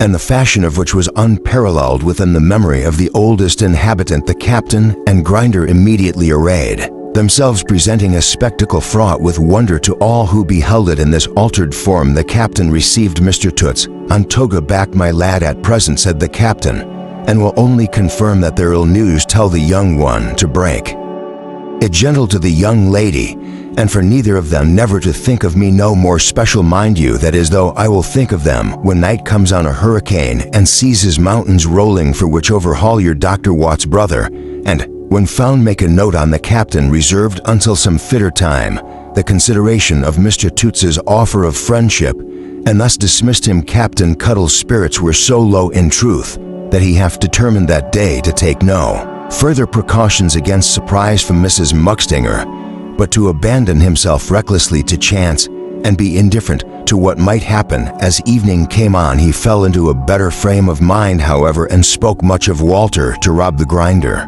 whose attention and fidelity he likewise incidentally commended. Rob did not blush to hear the captain earnest in his praises, but sat staring at him and affecting to snivel with sympathy, and making a feint of being virtuous and treasuring up every word he said like a young spy. As he was with very promising deceit when Rob had turned in and was fast asleep, the captain trimmed the candle, put on his spectacles. He had felt it appropriate to take the spectacles on entering into the instrument trade, though his eyes were like a hawk's, and opened the prayer book at the burial service, and reading softly to himself in the little back parlor, and stopping now and then to wipe his eyes, the captain, in a true and simple spirit, committed Walter's body to the deep. Chapter 33 Contrasts. Turn we our eyes upon two homes not lying side by side, but wide apart, though both within easy range and reach of the great city of London. The first is situated in the green and wooded country near Norwood. It is not a mansion, it is of no pretensions as to size, but it is beautifully arranged and tastefully kept. The lawn, the soft smooth slope, the flower garden, the clumps of trees where graceful forms of ash and willow are not wanting, the conservatory, the rustic veranda, with sweet-smelling creeping plants entwined about the pillars, the simple exterior of the house, the well-ordered offices, though all upon the diminutive scale proper to a mere cottage, bespeak an amount of elegant comfort within that might serve for a palace. This indication is not without warrant, for within it is a house of refinement and luxury. Rich colors, excellently blended, meet the eye at every turn in the furniture, its proportions admirably devised to suit the shapes and sizes of the small rooms on the walls, upon the floors, tinging and subduing the light that comes in through the odd glass doors and windows here and there. There are a few choice prints and pictures too. In quaint nooks and recesses there is no want of books, and there are games of skill and chance set forth on tables, fantastic chessmen, dice, backgammon, cards, and billiards. And yet amidst this opulence of comfort there is something in the general air that is not well. Is it that the carpets and the cushions are too soft and noiseless, so that those who move or repose among them seem to act by stealth? Is it that the prints and pictures do not commemorate great thoughts or deeds, or render nature in the poetry of landscape, hall, or hut, but are of one voluptuous cast, mere shows of form and color, and no more? Is it that the books have all their gold outside, and that the titles of the greater part qualify them to be companions of the prints and pictures? Is it that the completeness and the beauty of the place are here, and they're belied by an affectation of humility in some unimportant and inexpensive regard, which is as false as the face of the too truly painted portrait hanging yonder, or its original at breakfast in his easy chair below it? Or is it that with the daily breath of that original and master of all here there issues forth some subtle portion of himself, which gives a vague expression of himself to everything about him? It is Mr. Cocker, the manager, who sits in the easy chair, a gaudy parrot in a burnished cage upon the table, tears at the wires with her beak, and goes walking upside down in its dome top, shaking her house and screeching.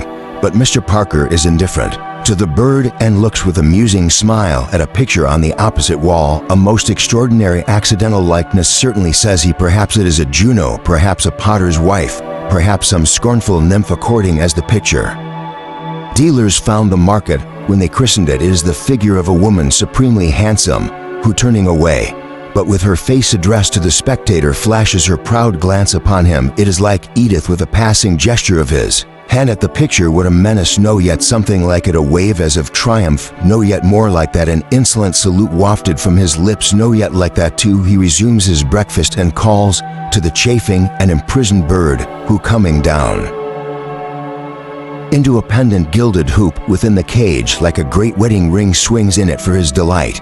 The second home is on the other side of London, near to where the busy Great North Road of bygone days is silent and almost deserted except by wayfarers who toil along on foot. It is a poor small house, barely and sparingly furnished, but very clean, and there is even an attempt to decorate it shown in the homely flowers trained about the porch and in the narrow garden. The neighborhood in which it stands has as little of the country to recommend it as it has of the town. It is neither of the town nor country. The former, like the giant in his traveling boots, has made his stride and passed it, and has set his brick and mortar heel a long way in advance. But the intermediate space between the giant's feet as yet is only blighted country, and not town, and here among a few tall chimneys belching smoke all day and night, and among the brick fields, and the lanes where turf is cut and where the fences tumble down, and where the dusty nettles grow, and where a scrap or two of hedge may yet be seen, and where the bird catcher still comes occasionally, though he swears every time to come no more. The second home is to be found. She who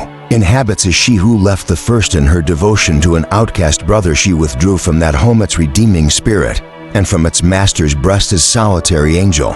But though his liking for her is gone after this ungrateful slight, as he considers it, and though he abandons her altogether in return, an old idea of her is not quite forgotten even by him. Let her flower garden, in which he never sets his foot, but which is yet maintained among all of his costly alterations, as if she had quitted it but yesterday, bear witness Harriet Carr has changed since then, and on her beauty there has fallen a heavier shade than time of his unassisted self can cast, all potent as he is the shadow of anxiety and sorrow, and the daily struggle of a poor existence. But it is beauty still, and still a gentle quiet and retiring beauty that must be sought out, for it cannot vaunt itself. If it could, it would be what it is no more. Yes, this slight, small, patient figure, neatly dressed in homely stuffs, and indicating nothing but the dull household virtues that have so little in common with the received idea of heroism and greatness, unless indeed any ray of them should shine through the lives of the great ones of the earth, when it becomes a constellation and is tracked in heaven. Straight away this slight, small, patient figure, leaning on the man still young but worn and gray, is she his sister, who of all the world went over to him in his shame and put her hand in his, and with a sweet composure and determination led him hopefully upon his barren way. "It is early, John," she said. "Why do you go so early?" "Not many minutes earlier than usual, Harriet. If I have the time to spare, I should like. I think it's a fancy to walk once by the house where I took leave of him. I wish I had ever seen or known him, John. It is better as it is, my dear, remembering his fate. But I could not regret it more though I had known him. Is not your sorrow mine? And if I had, perhaps you would feel that I was a better companion to you in speaking about him than I may seem now. My dearest sister, is there anything within the range of rejoicing or regret in which I am not sure of your companionship? I hope you think not, John, for surely there is nothing. How could you be better to me or nearer to me than you are in this or anything?" said her brother. "I feel that you did know him, Harriet, and that you shared my feelings towards him." She drew the hand which had been resting on his shoulder round his neck and answered with some hesitation, "No, not quite true. He said you think I might have done him no harm if I'd allowed myself to know him. Better think I know it designedly. Heaven knows I would not," he replied, shaking his head mournfully. "But his reputation was too precious to be perilled by such association. Whether you share that knowledge or do not, my dear." "I do not," she said quietly.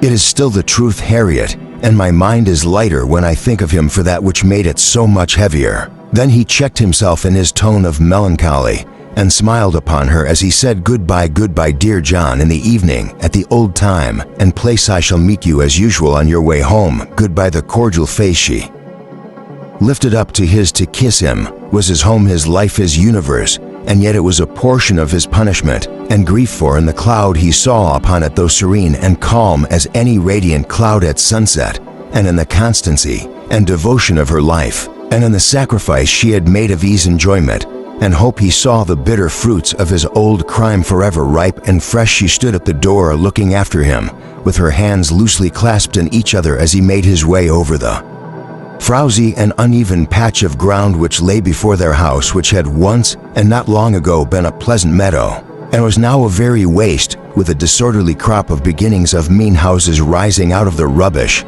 as if they had been unskillfully sown there. Whenever he looked back, as once or twice he did, her cordial face shone like a light upon his heart.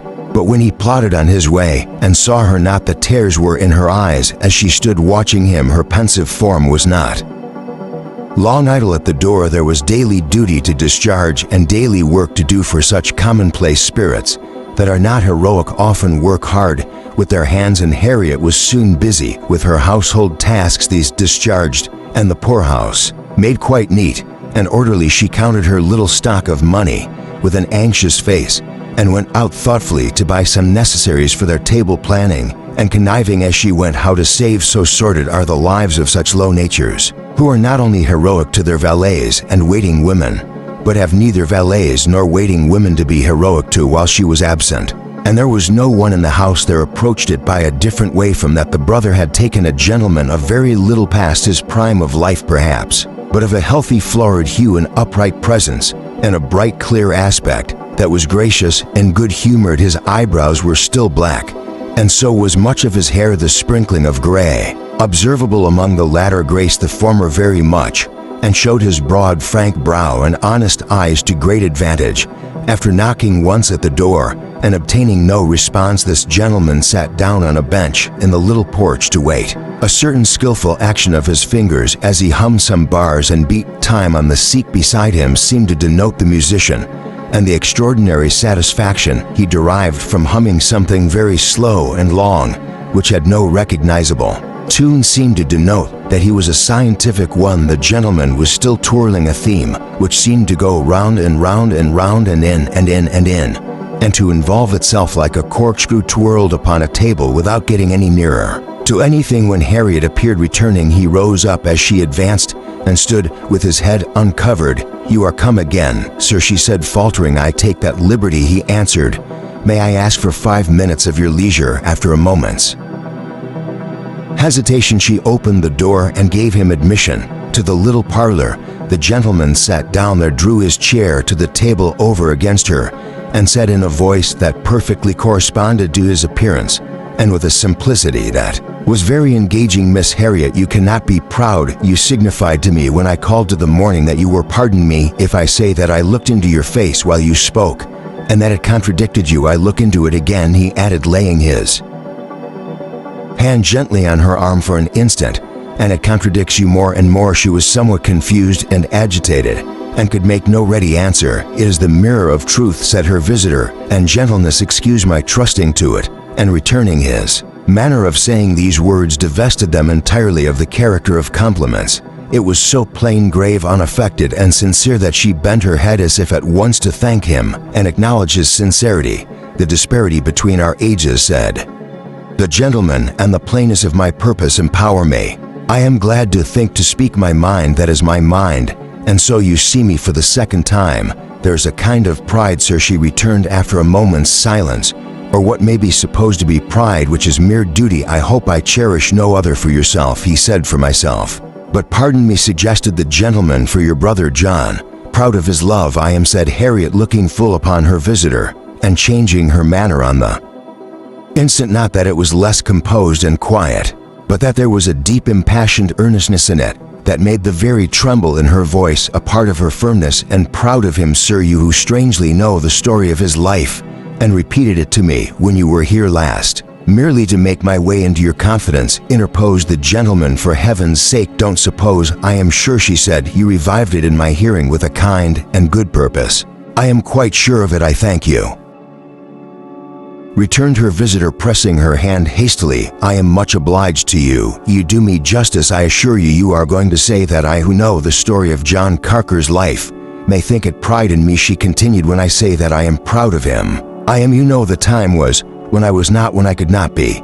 But that is past. The humility of many years, the uncomplaining expiation, the true repentance, the terrible regret, the pain I know he has even in my affection, which he thinks has cost me dear, though heaven knows I am happy.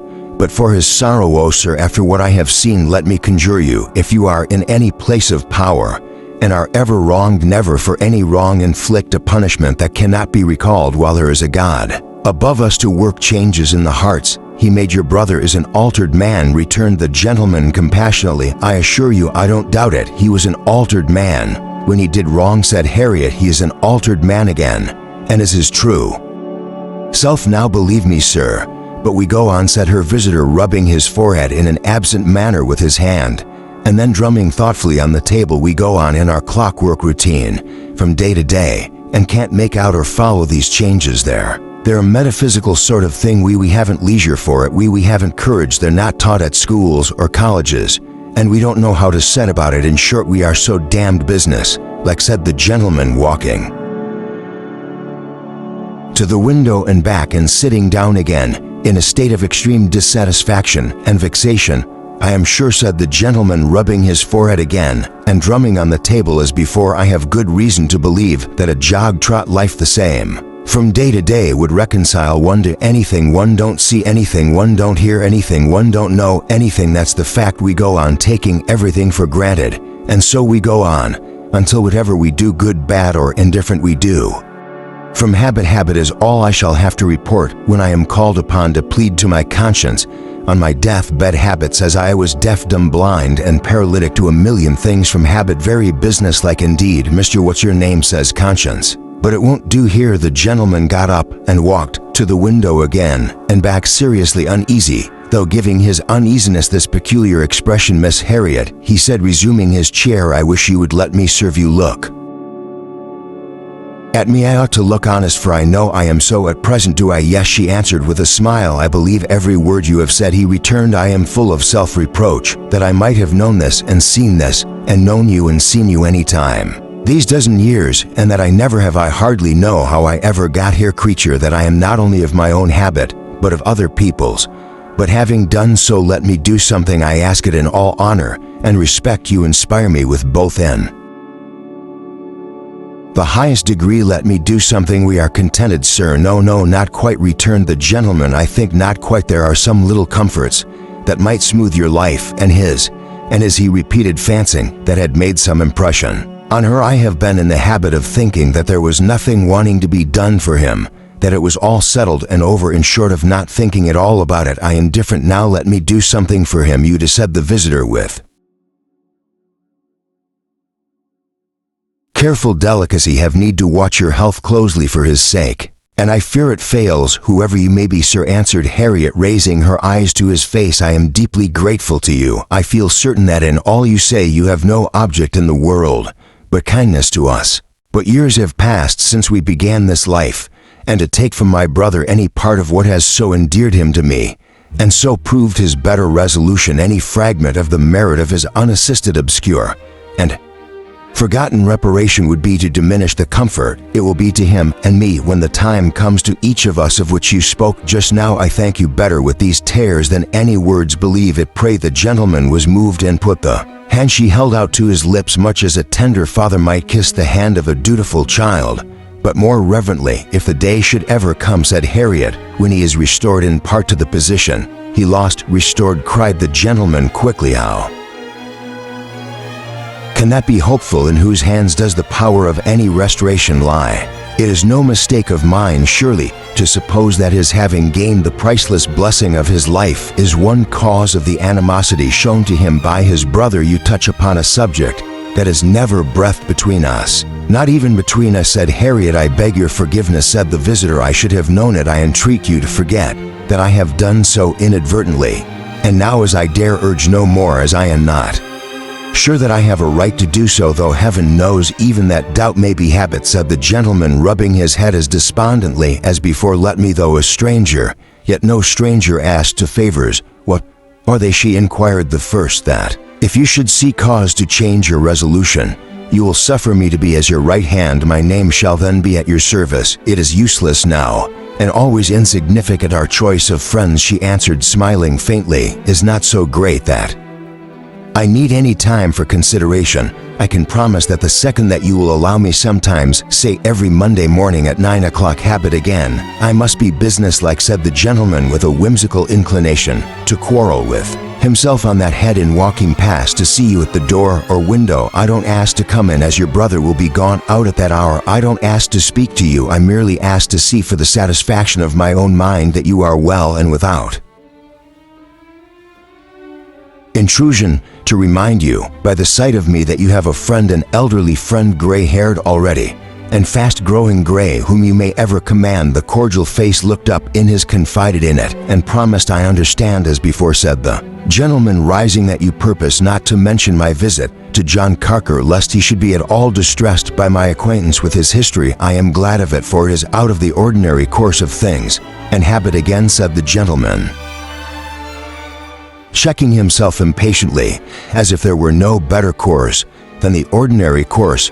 With that he turned to go, and walking bareheaded to the outside of the little porch took leave of her, with such a happy mixture of unrestrained respect and unaffected interest as no breeding could have taught, no truth mistrusted, and nothing but a pure and single heart expressed. Many half-forgotten emotions were awakened in the sister's mind by this visit. It was so very long since any other visitor had crossed their threshold. It was so very long since any voice of sympathy had made sad music in her ears that the stranger's figure remained present to her hours afterwards, when she sat at the window plying her needle, and his words seemed newly spoken. Again and again he had touched the spring that opened her whole life, and if she lost him for a short space, it was only among the many shapes of the one great recollection of which that life was made, musing and working by turns now, constraining herself to be steady at her needle for a long time together, and now letting her work fall unregarded on her lap and straying wheresoever her busier thoughts led. Harriet Carr found the hours glide by her,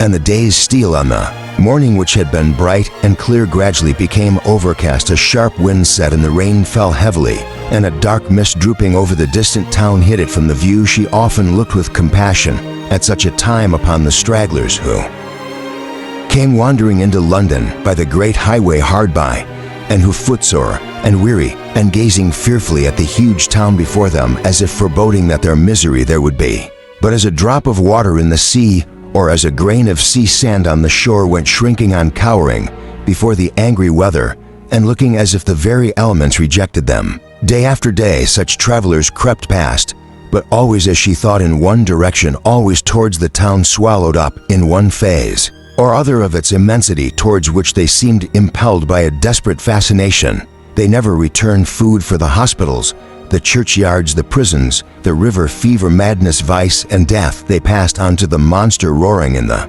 distance, and were lost. The chill wind was howling, and the rain was falling, and the day was darkening moodily, when Harriet, raising her eyes from the work on which she had long since been engaged with unremitting constancy, saw one of these travelers approaching. A woman, a solitary woman of some 30 years of age, tall, well-formed, handsome, miserably dressed. The soil of many country roads in varied weather, dust, chalk, clay, gravel, clotted on her gray cloak by the streaming wet, no bonnet on her head, nothing to defend her rich black hair from the rain but a torn handkerchief with the fluttering ends of which, and with her hair, the wind blinded her, so that she often stopped to push them back and look upon the way she was going. She was in the act of doing so when Harriet observed her, as her hands, parting on her sunburned forehead, swept across her face and threw aside the hindrances that encroached upon it. There was a reckless and regardless beauty in it, a dauntless and depraved indifference to more than weather, a carelessness of what was cast upon her bare head from heaven or earth, that, coupled with her misery and loneliness, touched the heart of her fellow woman. She thought of all that was perverted and debased within her, no less than without, of modest graces of the mind, hardened and steeled like those attractions of the person, of the many gifts of the Creator flung to the winds, like the wild hair of all the beautiful ruin upon which the storm was beating and the night was coming. Thinking of this, she did not turn away with a delicate indignation to many of her own compassionate and tender sex to often do, but pitied her. Her fallen sister came on, looking far before her, trying with her eager eyes to pierce the mist in which the city was enshrouded, and glancing now and then from side to side with the bewildered and uncertain aspect of a stranger. Though her tread was bold and courageous, she was fatigued, and after a moment of irresolution sat down upon a heap of stones, seeking no shelter from the rain, but letting it rain on her as it would. She was now opposite the house. Raising her head after resting it for a moment on both hands, her eyes met those of Harriet. In a moment Harriet was at the door, and the other, rising from her seat at her back, came slowly and with no conciliatory look towards her. "Why do you rest in the rain?" said Harriet gently. "Because I have no other resting place," was the reply, "but there are many places of shelter near here." This referring to the little porch. "Is better than where you were. You are very welcome to rest here." The wanderer looked at her in doubt and surprise, but without any expression of thankfulness, and sitting down and taking off one of her worn shoes to beat out the fragments of stone and dust that were inside, showed that her foot was cut and bleeding. Harriet, uttering an expression of pity, The traveler looked up with a contemptuous and incredulous smile. "Why? What's a torn foot to such as me?" she said. "And what's a torn foot in such as me to such as you? Come in and wash it," answered Harriet mildly. "And let me give you something to bind it up." The woman caught her arm and drawing it before her own eyes hid them against it and wept, not like a woman, but like a stern man surprised into that weakness, with a violent heaving of her breast and struggle for recovery that showed how unusual the emotion was with her. She submitted to be led into the house, and evidently more in gratitude than in any care for herself, washed and bound the injured place. Harriet then put before her fragments of her own frugal dinner, and when she had eaten of them, those sparingly besought her before resuming her road, which she showed her anxiety to do, to dry her clothes before the fire again, more in gratitude than with any evidence of concern in her own behalf. She sat down in front of it, and unbinding the handkerchief about her head and letting her thick wet hair fall down below her waist, sat drying it with the palms of her hands and looking at the blaze. "I dare say you were thinking," she said, lifting her head suddenly, "that I used to be handsome once. I believe I was. I know I was. Look here." She held up her hair roughly, with both hands seizing it as if she would have torn it out, then threw it down again and flung it back as though it were a heap of serpents. "Are you a stranger in this place?" asked Claret. "A stranger," she returned, stopping between each short reply and looking at the fire. "Yes, 10 or a dozen years. A stranger.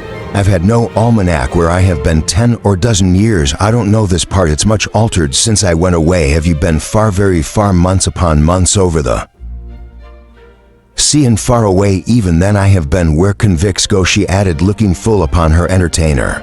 "I have been one myself." "Heaven help you and forgive you," was the gentle answer. "Ah, heaven help me and forgive me," she returned, nodding her head at the fire. "If man would help some of us a little more, God would forgive us all the sooner perhaps." But she was softened by the earnest manner and the cordial face, so full of mildness and so free from judgment of her, and said less heartily, "We may be about the same age, you and me. If I am older, it is not above a year or two. Oh, think of that." She opened her arms as though the exhibition of her outward form would show the moral wretch she was, and letting them drop at her sides hung down her head. "There is nothing we may not hope to repair. It is never too late to amend," said Harriet. "You are penitent." "No," she answered, "I am not. I can't be. I'm no such thing. Why should I be penitent?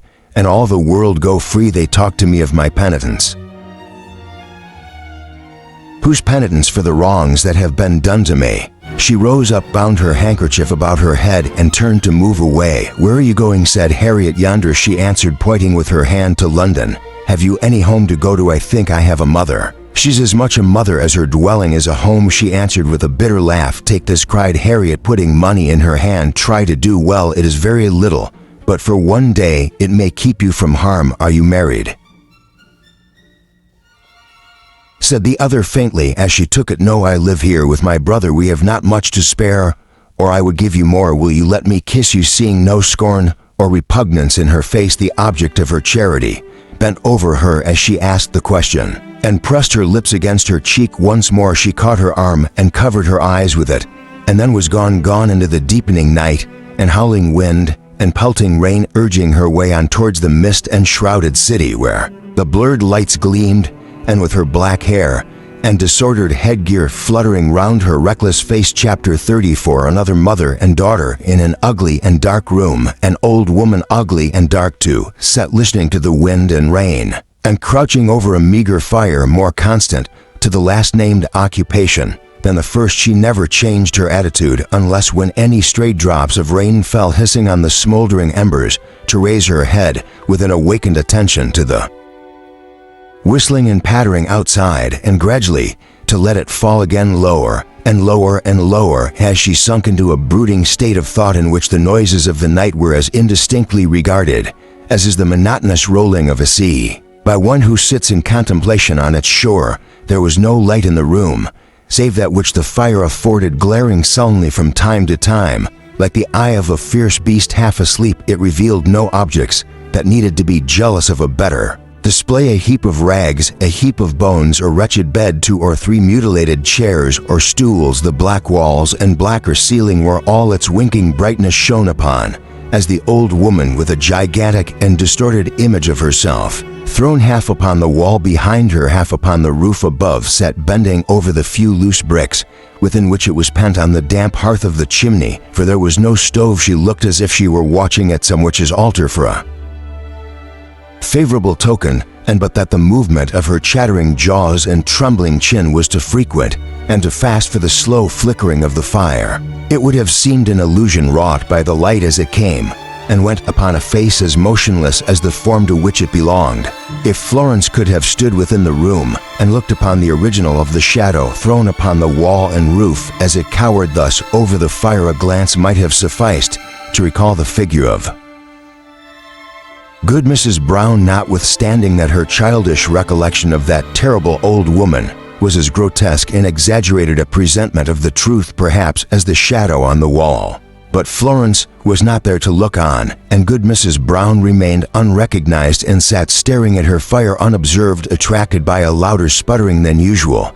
As the rain came hissing down the chimney in a little stream, the old woman raised her head impatiently to listen afresh. And this time she did not drop it again, for there was a hand upon the door and a footstep in the room.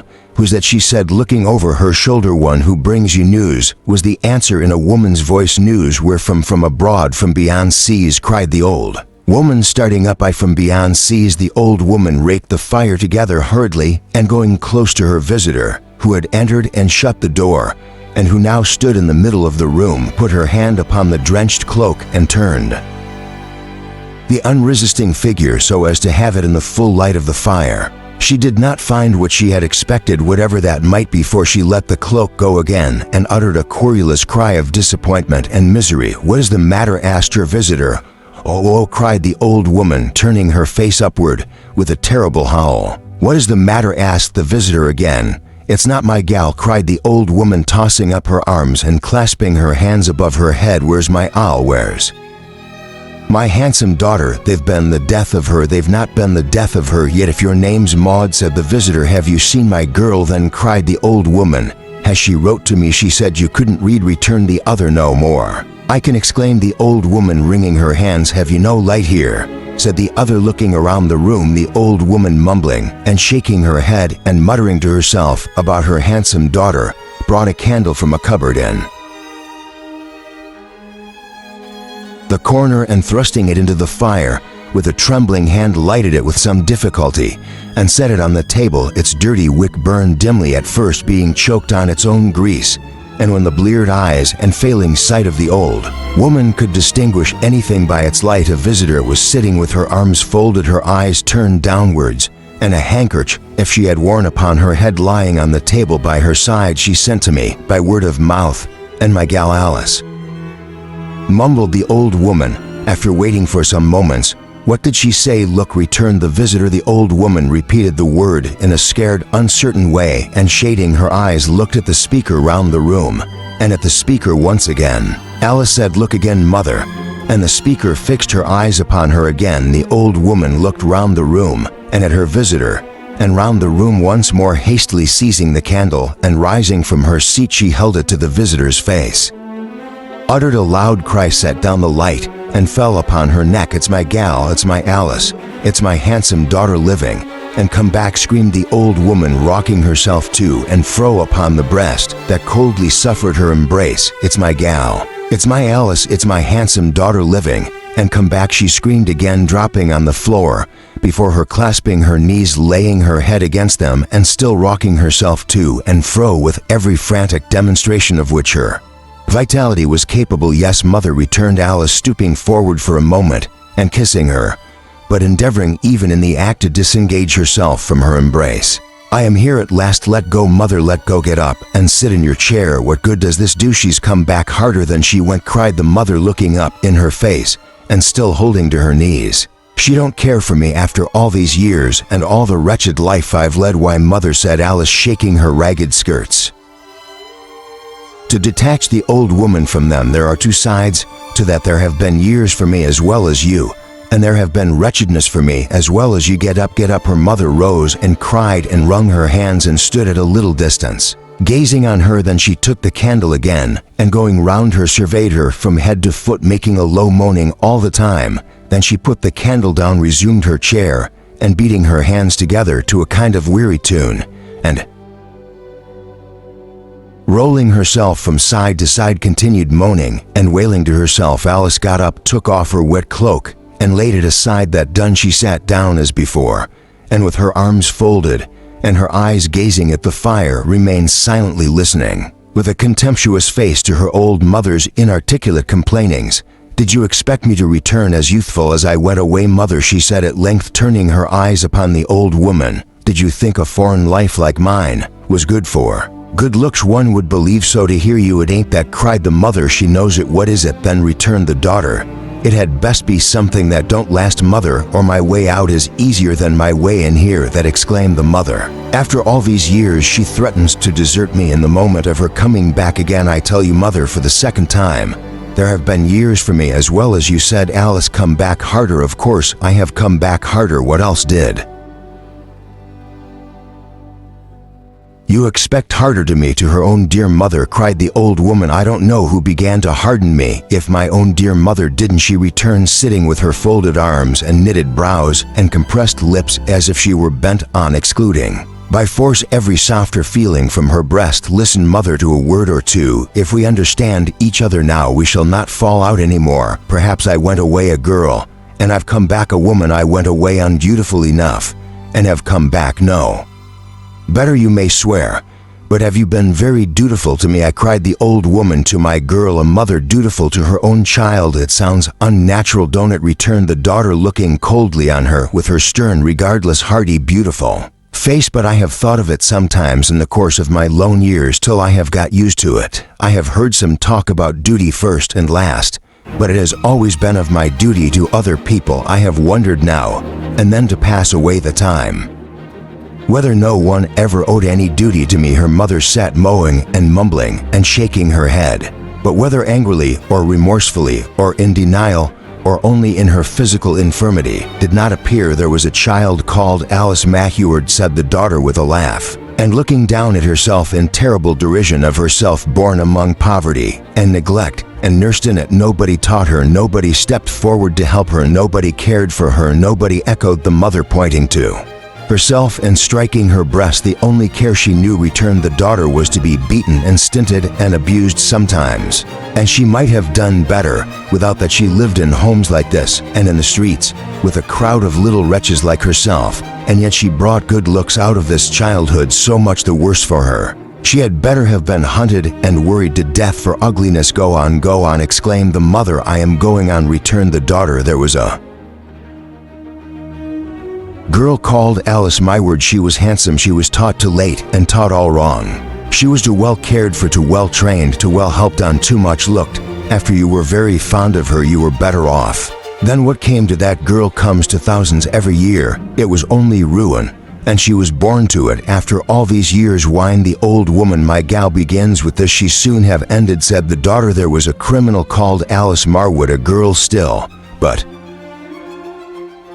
deserted and an outcast, and she was tried, and she was sentenced, and Lord, how the gentlemen in the court talked about it, and how grave the judge was on her duty, and on her having perverted the gifts of nature, as if he didn't know better than anybody there that they had been made curses to her, and how he preached about the strong arm of the Lord, so very strong to save her when she was an innocent and helpless little wretch, and how solemn and religious it all was. I've thought of that many times since, to be sure." She folded her arms tightly on her breast and laughed in a tone that made the howl of the old woman musical. "So Alice Mahuard was transported, mother," she pursued, "and was sent to learn her duty, where there was 20 times less duty and more wickedness and wrong and infamy than here. And Alice Mahuard has come back a woman, such a woman as she ought to be. After all this, in good time, there will be more solemnity and more fine talk and more strong arm most likely, and there will be an end of her.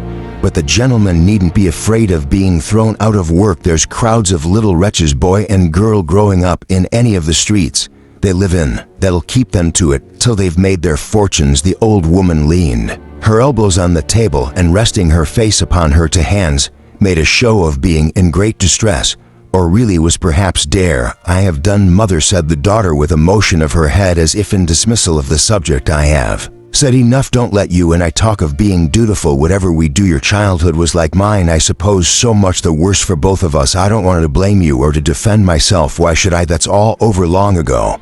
But I am a woman, not a girl now, and you and I needn't make a show of our history like the gentleman in the court. We know all about it well enough. Lost and degraded as she was, there was a beauty in her, both her face and form, which even in its worst expression could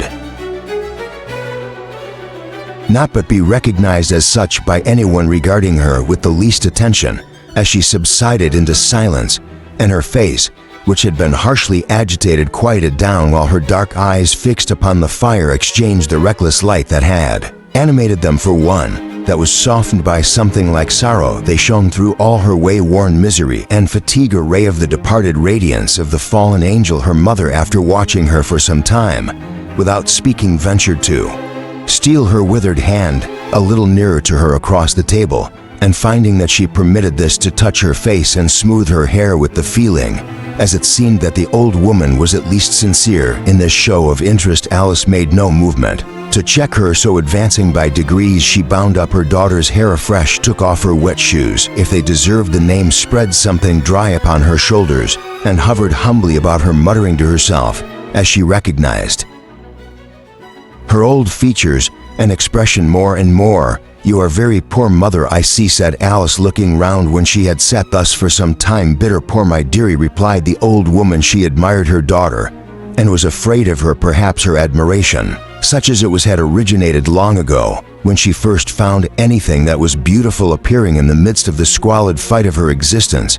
Perhaps her fear was referable in some sort to the retrospect she had so lately heard. Be this as it might, she stood submissively and deferentially before her child, and inclined her head as if in a pitiful entreaty to be spared any further reproach.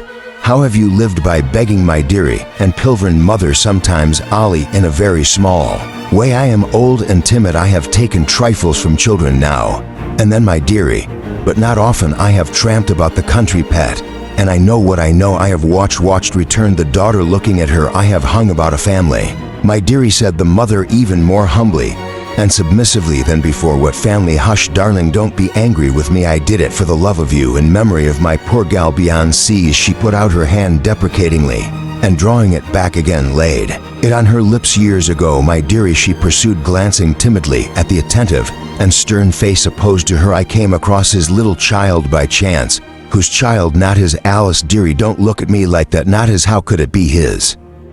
You know he has none. Whose then? Returned the daughter. You said his. Hush, Ollie, you frighten me, dearie. Mr. Dombey's. Only Mr. Dombey's. Since then, darling, I have seen them often. I have seen him. In uttering this last word, the old woman shrunk and recoiled as if with sudden fear that her daughter would strike her. But though the daughter's face was fixed upon her and expressed the most vehement passion, she remained still, except that she clenched her arms tighter and tighter within each other on her bosom, as if to restrain them by that means from doing an injury to herself or someone else. In the blind fury of the wrath that suddenly possessed her, little Lee thought who I was, said the old woman, shaking her clenched hand, and little he cared, muttered her daughter between her teeth. But there we were, said the old woman, face to face. I spoke to him, and he spoke to me. I sat and watched him as he went away down a long grove of trees, and at every step he took I cursed him, soul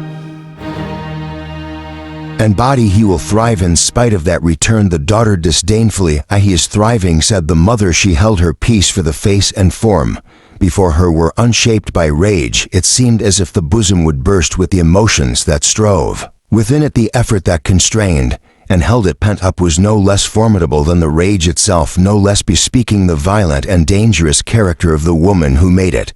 But it succeeded, and she asked after a silence, is he married? No, dearie, said the mother. Going to be? Not that I know of, dearie, but his master and friend is married. Oh, we may give him joy, we may give them all joy, cried the old woman, hugging herself with her lean arms in her exultation. Nothing but joy to us will come of that marriage. Mind me. The daughter looked at her for an explanation. But you're wet and tired, hungry and thirsty, said the old woman, hobbling to the cupboard, and there's little here, and little diving down into her pocket, and jingling a few pennies on the table. Little here, have you any money, Alice, dearie? The covetous, sharp, eager face with which she asked the question and looked on as her daughter took out of her bosom the little gift she had so lately received, told almost as much of the history of this parent and child as the child herself had told in words. Is that all, said the mother? I have no more. I should not have this, but for charity, dearie, said the old woman, bending greedily over the table to look at the money, which she appeared distrustful of her daughter's still retaining in her hand, and gazing on him. 6 and 6 is 12, and 6 18, so we must make the most of it. I'll go buy something to eat and drink. With greater alacrity than might have been expected in one of her appearance, for age and misery seemed to have made her as decrepit as ugly, she began to occupy her trembling hands in tying an old bonnet on her head and folding a torn shawl about herself, still eyeing the money in her daughter's hand with the same sharp desire. What joy is to come to us of this marriage, mother? Asked the daughter. You have not told me that the joy, she replied, attiring herself with fumbling fingers, of no love at all, and much pride and hate, my dearie, the joy of confusion and strife among them, proud as they are, and of danger. Danger, Alice, what danger? I have seen what I have seen. I know what I know, chuckled the mother. Let's 'em look to it, let's 'em be upon their guard. My gal may keep good company yet. Then, seeing that in the wondering earnestness with which her daughter regarded her, her hand involuntarily closed upon the money, the old woman made more speed to secure it, and hurriedly added, but I'll go buy something, I'll go buy something. As she stood with her hands stretched out before her daughter glancing again at the money, put it to her lips before parting with it. What, Ollie, do you kiss it? Chuckled the old woman. That's like me, I often do. Oh, it's so good to us, squeezing her own tarnished tapers up to her back of the throat. So good to us in everything, but not coming in heaps. I kiss it, mother, said the daughter, or I did then. I don't know that I ever did before. For the giver's sake, the giver, dearie, retorted the old woman, whose dimmed eyes glistened as she took it. I'll kiss it for the giver's sake too, when the giver can make it go farther. But I'll go spend it, dearie. I'll be back directly. You seem to say you know a great deal, mother, said the daughter, following her to the door with her eyes. You have grown very wise since we parted. No, croaked the old woman, coming back a step or two. I know more than you think. I know more than he thinks, dearie, as I'll tell you by and by. I know all about him. The daughter smiled incredulously. I know of his brother, Alice, said the old woman, stretching out her neck with a leer of malice. Absolutely frightful might have been where you have been for stealing money. And who lives with his sister? Over yonder by the north road out of London. Where? By the north road out of London, dearie. You shall see the house if you'd like. It ain't much to boast of, genteel as his own is. No, no, no, cried the old woman, shaking her head and laughing, for her daughter had started up. Not no, it's too far off. It's by the milestone where the stones are heaped. Tomorrow, dearie, if it's fine and if you're in the humor. But I'll go span stop. And the daughter flung herself upon her with a form of passion raging like a fire. The sister is a fair-faced devil with brown hair. The old woman, amazed and terrified, nodded her head. I see the shadow of him in her face. It's a red house standing by itself. Before the door there's a small green porch. Again the old woman nodded. In which I sat today. Give me back the money, Alice, theory, give me back the money, or you'll be hurt. She forced it from the old woman's hand as she spoke, and utterly indifferent to her complainings and entreaties, threw on the garments she had taken off and hurried out with headlong speed. The mother followed, limping after her as she could, and expostulating with no more effect upon her than upon the wind and rain and darkness that encompassed them. Obdurate and fierce in her own purpose, and indifferent to all besides, the daughter defied the weather and the distance as if she had known no travel or fatigue, and made for the house where she had been relieved after some quarter of an hour's walking. The old woman spent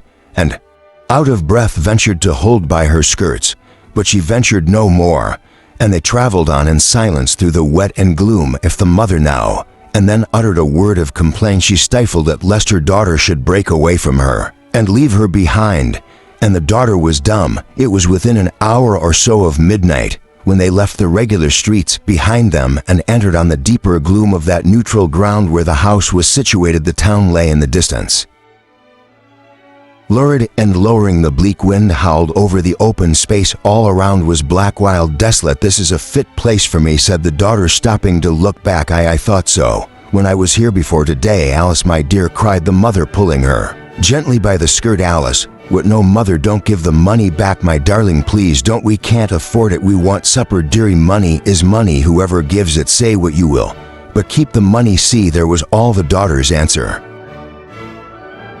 That is the house I mean, is that it? The old woman nodded in the affirmative, and a few more paces brought them to the threshold. There was the light of fire and candle in the room where Alice had sat to dry her clothes, and on her knocking at the door, John Carter appeared from that room. He was surprised to see such visitors at such an hour and asked Alice what she wanted. I want your sister, she said, the woman who gave me money today. At the sound of her raised voice, Harriet came out. Oh, said Alice, you are here, do you remember me? Yes, she answered, wondering. The face that had humbled itself before her looked on her now with such invincible hatred and defiance, and the hand that had gently touched her arm was clenched with such a show of evil purpose as if it would gladly strangle her, that she drew close to her brother for protection.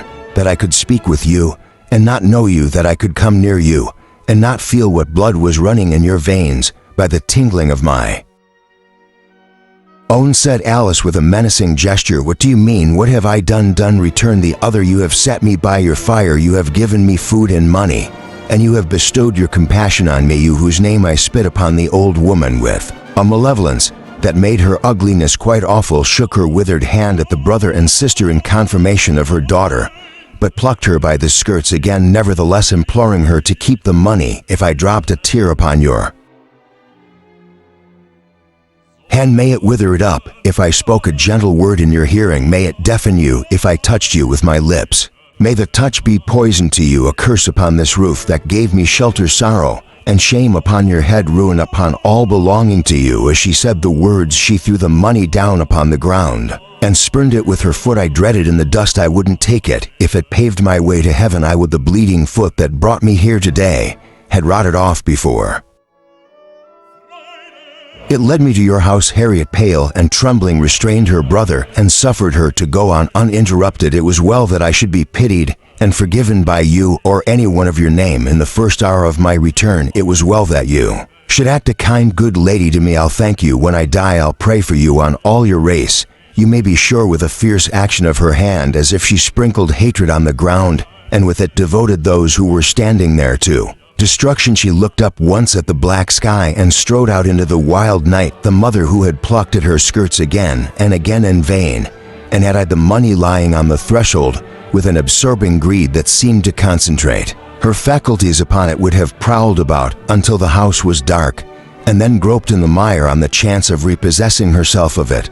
But the daughter drew her away, and they set forth straight on their return to their dwelling, the old woman whimpering and bemoaning their loss upon the road, and fretfully bewailing as openly as she dared the undutiful conduct of her handsome girl in depriving her of her supper on the very first night of their reunion. Suppress us to bed she went, saving for a few coarse fragments, and though she sat mumbling and munching over a scrap of fire long after her undutiful daughter lay asleep, were this miserable mother and this miserable daughter only the reduction to their lowest grade of certain social vices, sometimes prevailing higher up in this round world of many circles within circles. Do we make a weary journey from the high grade to the low, to find at last that they lie close together, that the two extremes touch, and that our journeys end is but our starting place, allowing for great difference of stuff and texture? Was the pattern of this woof repeated among gentle blood at all? Say Edith Dombey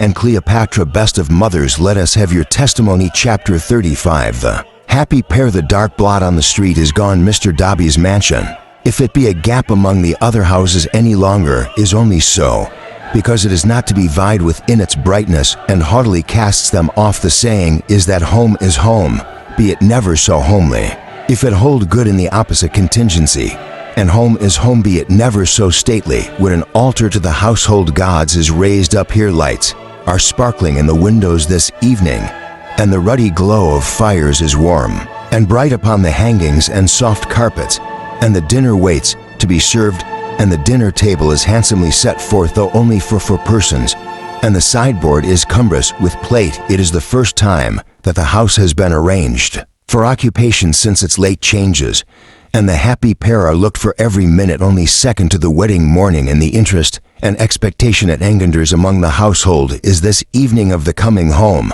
Mrs. Perch is in the kitchen taking tea, and has made the tour of the establishment and priced the silks and damasks by the yard and exhausted every interjection in the dictionary, and out of it expressive of admiration and wonder the upholsterous foreman who has left his hat with a pocket handkerchief in it, both smelling strongly of varnish under a chair in the hall, lurks about the house, gazing upwards at the cornices and downward at the carpets, and occasionally in a silent transport of enjoyment taking a rule out of his pocket and skirmishingly measuring expensive objects with unutterable feelings.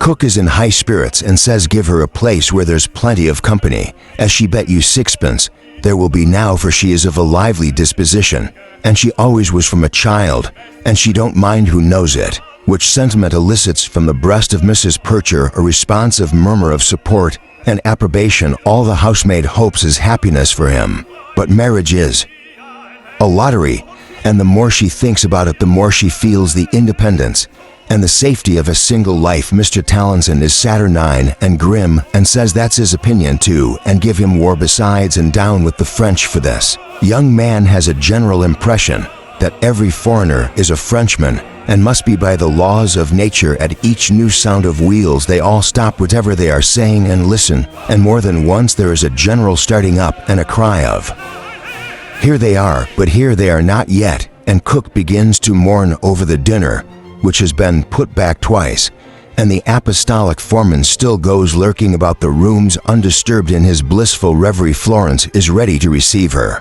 father and her new mamma, whether the emotions that are throbbing in her breast originate in pleasure or in pain she hardly knows, but the fluttering heart sends added color to her cheeks and brightness to her eyes, and they say downstairs, drawing their heads together, for they always speak softly when they speak of her, how beautiful Miss Florence looks tonight, and what a sweet young lady she has grown. Poor dear, a pause succeeds, and then Cook, feeling as president that her sentiments are weighted for wonders whether, and there stops. The housemaid wonders too, and so does Mrs. Perch, who has the happy social faculty of always wondering when other people wonder, without being at all particular what she wonders at. Mr. Tallinson, who now describes an opportunity of bringing down the spirits of the ladies to his own level, says wait and see, he wishes some people were well out of this. Cook leads a sigh, then a murmur of it's a strange world it is indeed, and when it has gone round the table adds persuasively,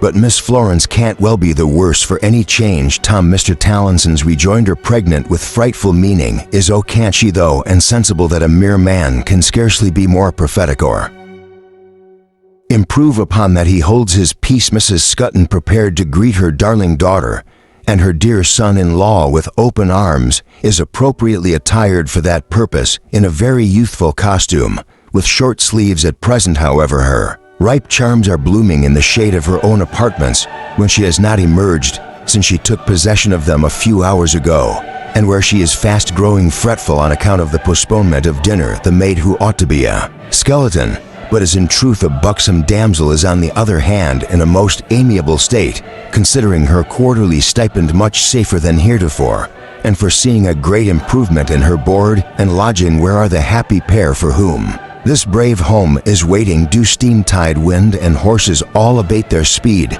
to linger on such happiness? Does the swarm of loves and graces hovering about them retard their progress by its numbers? Are there so many flowers in their happy path that they can scarcely move along without entanglement in thornless roses and sweetest briar? They are here at last. The noise of wheels is heard, grows louder, and a carriage drives up to the door. A thundering knock from the obnoxious foreigner anticipates the rush of Mr. Tollinson and party to open it, and Mr. Dobby and his bride alight and walk in arm. My sweetest Edith, cries an agitated voice upon the stairs. My dearest Tommy. The short sleeves ring themselves about the happy couple in turn and embrace them. Florence had come down the hall to, but did not advance, reserving her timid welcome until these nearer and dearer transports should subside. But the eyes of Edith sought her out upon the threshold, and dismissing her sensitive parent with a slight kiss on the cheek, she hurried on to Florence and embraced her. How do you do, Florence? said Mr. Dobby, putting out his hand. As Florence, trembling, raised it to her lips, she met his glance. The look was cold and distant enough, but it stirred her heart to think that she observed in it something more of interest than he had ever shown, before it even suppressed a kind of faint surprise, and not a disagreeable surprise at sight of her. She did not raise her eyes to his any more, but she felt that he looked at her once again, and not less favorably. Oh, what a thrill of joy shot through her, awakened by even this intangible and baseless confirmation of her hope that she would learn to win him through her. "New and beautiful, Mama. You will not be long dressing, Mrs. Dobby, I presume," said Mr. Dobby. "I shall be ready immediately. Let them send up dinner in quarter of an hour." With that, Mr. Dobby stalked away to his own dressing room, and Mrs. Dobby went upstairs to hers. Mrs. Scutton and Florence repaired to the drawing room, where that excellent mother considered it incumbent on her to shed a few irrepressible tears supposed to be forced from her by her daughter's felicity, and which she was still drying very gingerly with a laced corner of her pocket handkerchief when her son-in-law appeared. "And how, my dearest tomboy, did you find the delightfulest of cities, Paris?" she asked, subduing her emotion. "It was cold," returned Mr. Dumby. "Gay as ever," said Mrs. Scutton. "Of course not particularly. I thought it dull," said Mr. Dumby. "Fie, my dearest Dumby, archly dull." "It made that impression upon me, madam," said Mr. Dumby, with grave politeness. "I believe Mrs. Dumby found it dull, so she mentioned it once or twice, that she thought it so." "Why, you naughty girl," cried Mrs. Scutton, rallying her dear child, who now entered. "What dreadfully heretical things you've been saying about Paris." Edith raised her eyebrows with an air of weariness, and passing the folding doors, which were thrown open to display the suite of rooms in their new and handsome garniture, and barely glancing at them as she passed, sat down by Florence. "My dear Dobby," said Mrs. Scutton, "how charmingly these people have carried out every idea that we hinted. They have made a perfect palace of the house. Positively, it is handsome," said Mr. Dobby, looking round. "I directed that no expense should be spared, and all that money could do has been done, I believe." "And what can it not do, dear Dobby?" observed Cleopatra. "It is powerful, madam," said Mr. Dobby. He looked in his solemn way towards his wife, but not a word said she. "I hope," Mrs. Dombey, addressing her after a moment's silence with a special distinctness, "that these alterations meet with your approval. They are as handsome as they can be," she returned with haughty carelessness. "They should be so, of course, and I suppose they are." An expression of scorn was habitual to the proud face and seemed inseparable from it, but the contempt with which it received any appeal to admiration, respect, or consideration on the ground of his riches, no matter how slight or ordinary in itself, was a new and different expression, unequaled in intensity by any other of which it was capable. Whether Mr. Dombey, wrapped in his own greatness, was at all aware of this, or no, there had not been wanting opportunities already for his complete enlightenment, and at that moment it might have been affected by the one glance of the dark eye that lighted on him, after it had rapidly and scornfully surveyed the theme of his self-glorification. He might have read in that one glance that nothing that his wealth could do, though it were increased 10,000 fold, could win him for its own sake. One look of softened recognition from the defiant woman linked to him, but arrayed with her whole soul against him. He might have read in that one glance that even for its sordid and mercenary influence upon herself she spurned it, while she claimed its utmost power as her right, her bargain, as the base and worthless recompense for which she had become his wife. He might have read in it that, ever bearing her own head for the lightning of her own contempt and pride to strike the most innocent illusion to the power of his riches, degraded her anew, sunk her deeper in her own respect, and made the blight and waste within her more complete.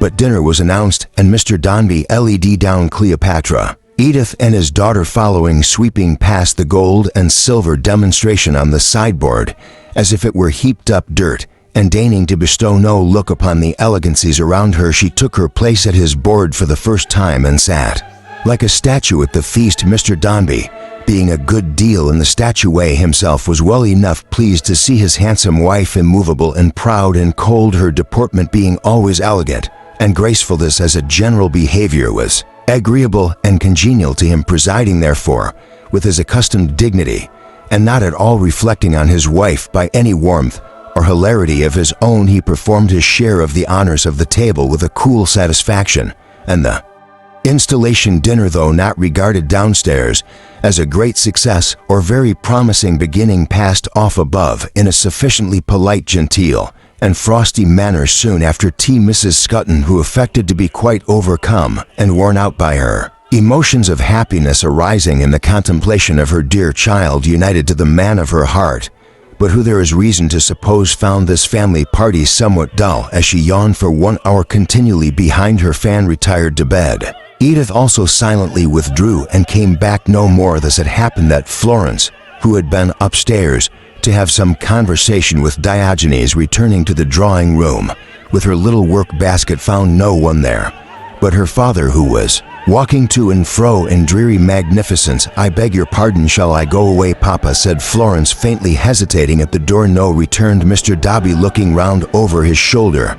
"You can come and go here, Florence, as you please. This is not my private room." Florence entered and sat down at a distant little table with her work, finding herself for the first time in her life, for the very first time within her memory, from her infancy to that hour, alone with her father as his companion. She, his natural companion, his only child, who in her lonely life and grief had known the suffering of a breaking heart, who in her rejected love had never breathed his name to God at night, but with a tearful blessing heavier on him than a curse, who had prayed to die young so she might only die in his arms, who had all through repaid the agony of slight and coldness and dislike with patient unexacting love, excusing him and pleading for him like his better angel. She trembled and her eyes were dim. His figure seemed to grow in height and bulk before her as he paced the room. Now it was all blurred and indistinct, now clear again and plain, and now she seemed to think that this had happened just the same a multitude of years ago. She yearned towards him and yet shrunk from his approach. Unnatural emotion in a child innocent of wrong, unnatural. The hand that had directed the sharp plow which furrowed up her gentle nature for the sowing of its seeds, bent upon not distressing or offending him by her distress. Florence controlled herself and sat quietly at her work. After a few more turns across and across the room, he left off pacing it and, withdrawing into a shadowy corner at some distance where there was an easy chair, covered his head with a handkerchief and composed himself to sleep. It was enough for Florence to sit there watching him, turning her eyes towards his chair from time to time, watching him with her thoughts when her face was intent upon her work, and sorrowfully glad to think that he could sleep while she was there, and that he was not made restless by her strange and long forbidden presence. What would have been her thoughts if she had known that he was steadily regarding her, that the veil upon his face by accident or by design was so adjusted that his sight was free, and that it never wandered from her face an instant, that when she looked towards him in the obscure dark corner, her speaking eyes, more earnest and pathetic in their voiceless speech than all the auditors of all the world, and impeaching him more nearly in their mute address, met his, and did not know it, that when she bent her head again over her work, he drew his breath more easily, but with the same attention looked upon her, still upon her white brow and her falling hair and busy hands, and once attracted seemed to have no power to turn his eyes away. And what were his thoughts meanwhile? With what emotions did he prolong the attentive gaze covertly directed on his unknown daughter? Was there reproach to him in the quiet figure and the mild eyes? Had he begun to feel her disregarded claims, and did they touch him home at last and awaken him to some sense of his cruel injustice? There are yielding moments in the lives of the sternest and harshest men, though such men often keep their secret. Will the sight of her in her beauty, almost changed into a woman without his knowledge, may have struck out some such moments even in his life of pride, some passing thought that he had had a happy home within his reach, had had a household spirit bending at his feet, had overlooked it in his stiff-necked sullen arrogance, and wandered away and lost himself, may have engendered them some simple eloquence distinctly heard, though only uttered in her eyes, unconscious that he read them as by the death beds I have tended, by the childhood I have suffered, by our meeting in this dreary house at midnight, by the cry wrung from me in the anguish of my heart. O Father, turn to me and seek a refuge in my love before it is too late, may have arrested the meaner and lower thoughts, as that his dead boy was now superseded by new ties, and he could forgive the having been supplanted in his affection, may have occasioned them. The mere association of her as an ornament with all the ornament and pomp about him may have been sufficient. But as he looked, he softened to her more and more. As he looked, she became blended with the child he had loved, and he could hardly separate the two. As he looked, he saw her for an instant by a clearer and a brighter light, not bending over that child's pillow as his rival monsters thought, but as the spirit of his home and in the action tending himself no less. As he sat once more with his bowed down head upon his hand at the foot of the little bed, he felt inclined to speak to her and call her to him. The words "Florence, come here" were rising to his lips, but slowly and with difficulty. They were so very strange when they were checked and stifled by a footstep on the stair. It was his wife's. She had exchanged her dinner dress for a loose robe and unbound her hair, which fell freely about her neck. But this was not the change in her that startled him. "Florence, dear," she said, "I have been looking for you everywhere." As she sat down by the side of Florence, she stooped and kissed her hand. He hardly knew his wife. She was so changed. It was not merely that her smile was new to him, though, that he had never seen, but her manner, the tone of her voice, the light of her eyes, the interest and confidence and winning wish to please expressed in all this. Was not Edith. Softly, "Dear Mama, Papa is asleep." It was Edith now. She looked towards the corner where he was, and he knew that face and manner very well. "I scarcely thought you could be here, Florence." Again, how altered and how softened in an instant. "I left here early," pursued Edith purposely, "to sit upstairs and talk with you, but going to your room I found my bird was flown, and I have been waiting there ever since, expecting its return." If it had been a bird indeed, she could not have taken it more tenderly and gently to her breast than she did. "Florence, come, dear. Papa will not expect to find me, I suppose, when he wakes," hesitated Florence. "Do you think he will?" Florence said, Edith looking full upon her. Florence drooped her head and rose and put up her work basket. Edith drew her hand through her arm, and they went out of the room like sisters. Her very step was different and new to him. Mr. Dombey thought as his eyes followed her to the door. He sat in his shadowy corner so long that the church clock struck the hour 3 times before he moved that night. All that while his face was still intent upon the spot where Florence had been seated. The room grew darker as the candles waned and went out, but a darkness gathered on his face, exceeding any that the night could cast, and rested there. Florence and Edith, seated before the fire in the remote room where little Paul had died, talked together for a long time. Diogenes, who was of the party, had at first objected to the admission of Edith, and even in deference to his mistress's wish had only permitted it under growling protest. But emerging by little and little from the anteroom, whither he had retired in dudgeon, he soon appeared to comprehend that with the most amiable intentions he had made one of those mistakes which will occasionally arise in the best regulated dogs' minds as a friendly apology, for which he stuck himself up on end between the two in a very hot place in front of the fire, and sat panting at it with his tongue out and a most imbecile expression of countenance, listening to the conversation. It turned at first on Florence's books and favorite pursuits, and on the manner in which he had beguiled the interval since the marriage. The last theme opened up to her a subject which lay very near her heart, and she said, with the tears starting to her eyes, "Oh, Mama, I have had a great sorrow since that day." "You were great sorrow, Florence?" "Yes, poor Walter is drowned." Florence spread her hands before her face and wept with all her heart. Many as were the secret tears which Walter's fate had cost her, they flowed yet when she thought or spoke of him. "But tell me, dear," said Edith, soothing her, "who was Walter? What was he to you?" "He was my brother, Mama. After dear Paul died, we said we would be brother and sister. I had known him a long time. From a little child he knew Paul, who liked him very much." Paul said almost at the last, "Take care of Walter, dear Papa. I was fond of him." Walter had been brought in to see him, and was there then in this room. "And did he take care of Walter?" inquired Edith sternly. "Papa, he appointed him to go abroad. He was drowned in shipwreck on his voyage," said Florence, sobbing. "Does he know that he is dead?" asked Edith. "I cannot tell, Mama. I have no means of knowing, dear Mama," cried Florence, clinging to her as for help, and hiding her face upon her bosom. "I know that you have seen—" Stop, Florence." Edith turned so pale and spoke so earnestly that Florence did not need her restraining hand upon her lips. "Tell me all about Walter.